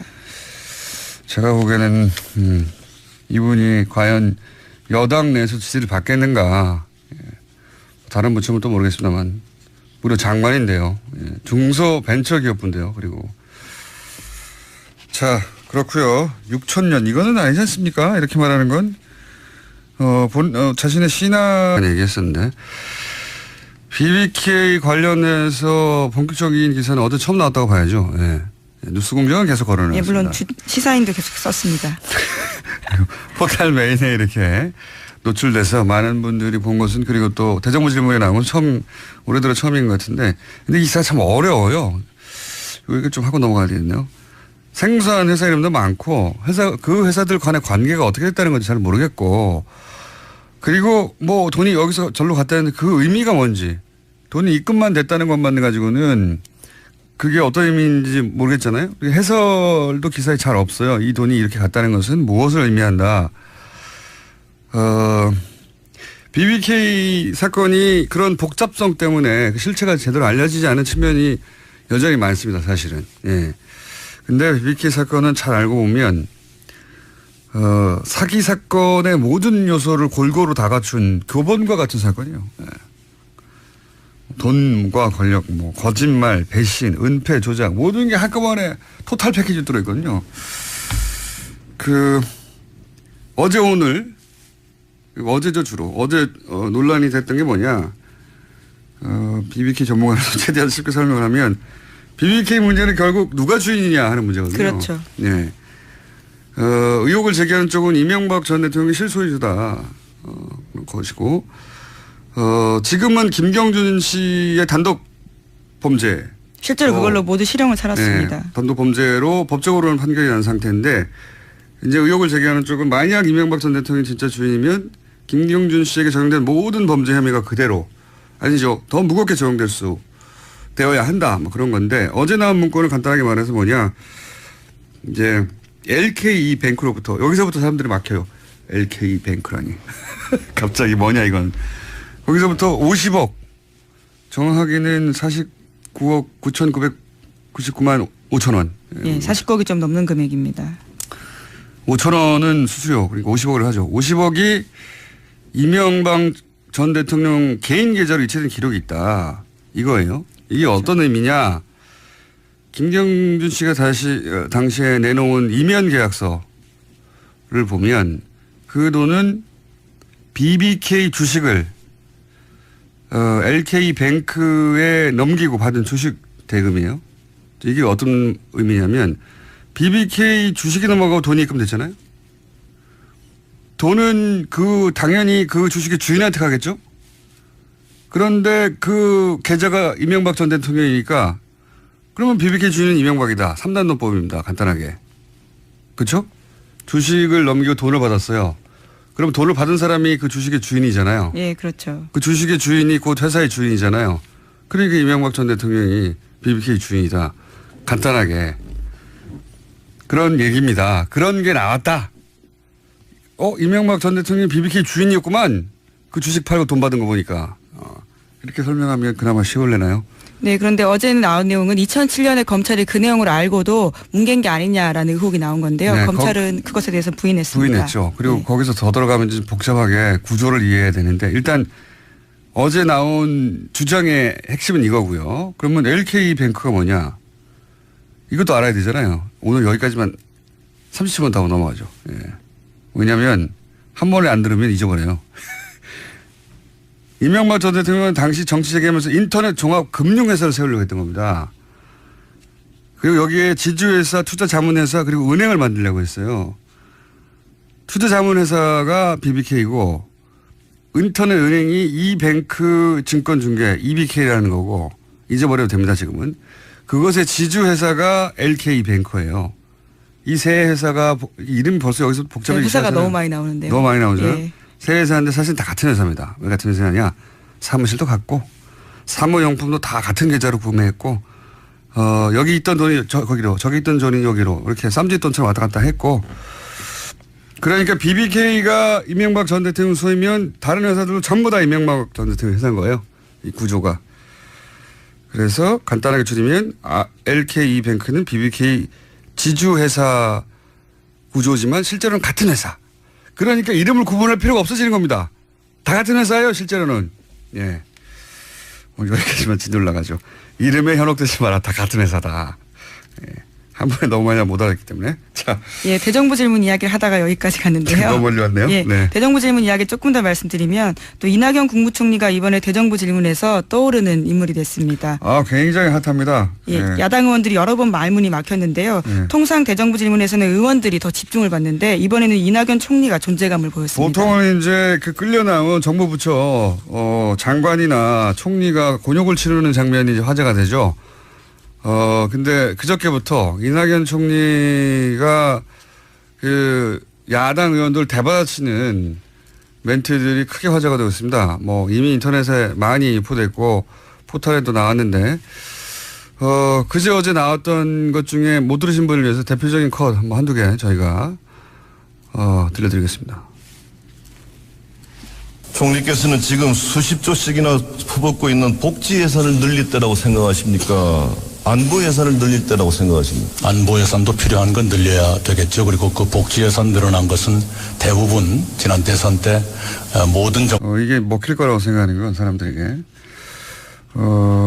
이해가 안 가는데 곽상도 의원하고 그래서 이제 이재정 의원하고 또 말다툼도 있지 않았습니까? 이 건 가지고? 예, 어제 이재정 의원이 곽상도 의원이 그런 지적을 할 자격이 없다는 취지의 말을 하면서요. 과거 사건에 대해서 언급을 한 건데. 잠깐만요. 저희 PD들이 그 컷을 따놨나요? 예. 네. 웬일입니까? 일을 다 했네요. 네. 먼저 들어보겠습니다. 유서대필 조작 사건 잘 알고 계시지요? 네, 들은 바 있습니다. 예. 최근에 국가배상 청구 소송에서 원고 일부 승소 판결을 하였는데요. 당시 검사들은 피고인에게 유리한 증거들을 수사 목록에서 배제하는 등의 적극적 행위까지 가담을 하였는데 모두 면죄부를 받았습니다. 역사 안에서는 국민들의 판단에서는 유죄입니다. 안종택, 남기춘, 임철, 곽상도, 윤석만, 박경순 검사 등 관여 검사들은 모두 역사적으로 유죄입니다. 예, 그러니까 그러한 문제 제기를 할 자격이 없다라는 취지의 이야기인 겁니다. 아니 그러니까 그 유서대필 사건. 예. 사건의 그 담당 검사 아니었냐. 당신은 곽상도 의원에게 그렇게 대받아친 거네요, 이게. 그렇죠. 사법부의 오욕의 역사가 있는데 네. 그러한 참가자였다라는 취지의 지적인 거죠. 그러니까요. 평생 법을 하신 분한테 정치 검찰 혹은 뭐 유서대필 사건, 조작 사건으로 최종적으로 판정이 됐죠. 예, 그 사건에 검사였던 분이 그런 말을 자격이 되느냐 뭐 이렇게 대받아친 겁니다. 그런데 이에 대해서 곽상도 의원이 발끈했는데요. 상대방이 어떤 일을 했는지도 모르면서 뭉뚱그려 얘기하면 안 된다면서 오히려 이재정 의원한테 무식한 게 자랑이 아니다라는 식으로 반박을 했습니다. 그러니까 자신은 한 달밖에 수사팀에 있지 않았기 때문에 그 사건에 대해서 잘 모른다라는 이야기인 건데요. 한 달밖에 없었기 때문에. 네. 하지만 동료 의원한테 무식하다라는 이야기를 해서 논란이 되고 있습니다. 아니 뭐 무식하다고 하고 싸우는 건 전 좋아요. 좋은데 한 달 있었다고 한다고 해도 그 사건으로부터 자유로울 수는 없죠. 예. 어쨌든 저는 이거저거 다 떠나서 경륜이 부족하다는 지적은 구인하다가 바로 대통령 된 사람이 거기 3명이나 있어요. 그 뿌리가. 그거 하나만 가지고도 할 말이 없는 겁니다. 무슨 평생 정치하다가 대통령 된 사람들이 아니잖아요, 이분들이. 자, 하여튼 그렇게 그 청문회도 있고 또 지금 아주 국회가 바쁩니다. 정신없고. 예, 대정부 질문도 있어가지고 질의도 있어서. 예. 정치인들 발언이 많아요. 예. 어제 대정부 질문에서는 또 김중로 국민의당 의원의 말이 논란이 됐는데요. 강경화 외교부 장관에게 은발을 두고 하얀 머리가 멋있다라고 이야기했습니다. 정작 정책에 대해서는 질문하지 않았는데 외교가 그렇게 잘 돼야 하는데 라는 이야기까지 했습니다. 그에 대해서 대정부 질문을 마무리하고 강 장관에게 다가가서 자신이 비하의 뜻은 없었다면서 사과하긴 했습니다. 저는 뭐 비하의 뜻이 있었다고는 생각 들지 않아요. 예. 근데 이제 칭찬을 어쨌든 했다가 다른 것도 그렇게 잘하지 자기 일도 이렇게 받침대로 쓴 거죠. 그걸로 가려고 징검다리로. 근데 이제 소재를 잘못 선택했네요. 예. 소재를 칭찬의 소재를 외모로 삼은 거잖아요. 네. 강경화 장관은 저는 이거를 비하로 받아들이지는 않았을 것 같은데 여기에 불쾌함을 느끼는 여성들은 있겠죠. 그래서 이제 사과하라고 하니까 결국은 가서 사과했다는 얘기죠. 예, 또 이후에 당의 원내대변인 명으로요 또 사과를 또 하기도 했습니다. 논란이 돼서. 자, 뭐 그런 일도 있었습니다. 어제. 그리고 요즘 계속해서 안철수 대표도 한마디씩 하고 있지 않습니까? 예, 안철수 대표 이야기 여러 마디 하고 있죠. 한마디가 아니라. 화제가 됐는데요. 강경화 외교부 장관을 비롯해서 4강 주재 한국 대사를 모두 교체해야 한다라는 주장을 펼쳤습니다. 헌법재판소장 임명 동의안 부결이 나온 이후에 한 이야기인데요. 지금의 외교안보팀으로는 안 된다면서 강 장관보다 능력 있고 경험 있는 사람이 많은 만큼 모든 옵션을 고려해야 된다라고 이야기했습니다. 그렇게 말을 할 수 있죠. 근데 이제 최근에 안철수 대표의 발언을 보면 그런 상상을 많이 하시는 것 같아요. 예. 청와대가 노출이 많이 되지 않습니까?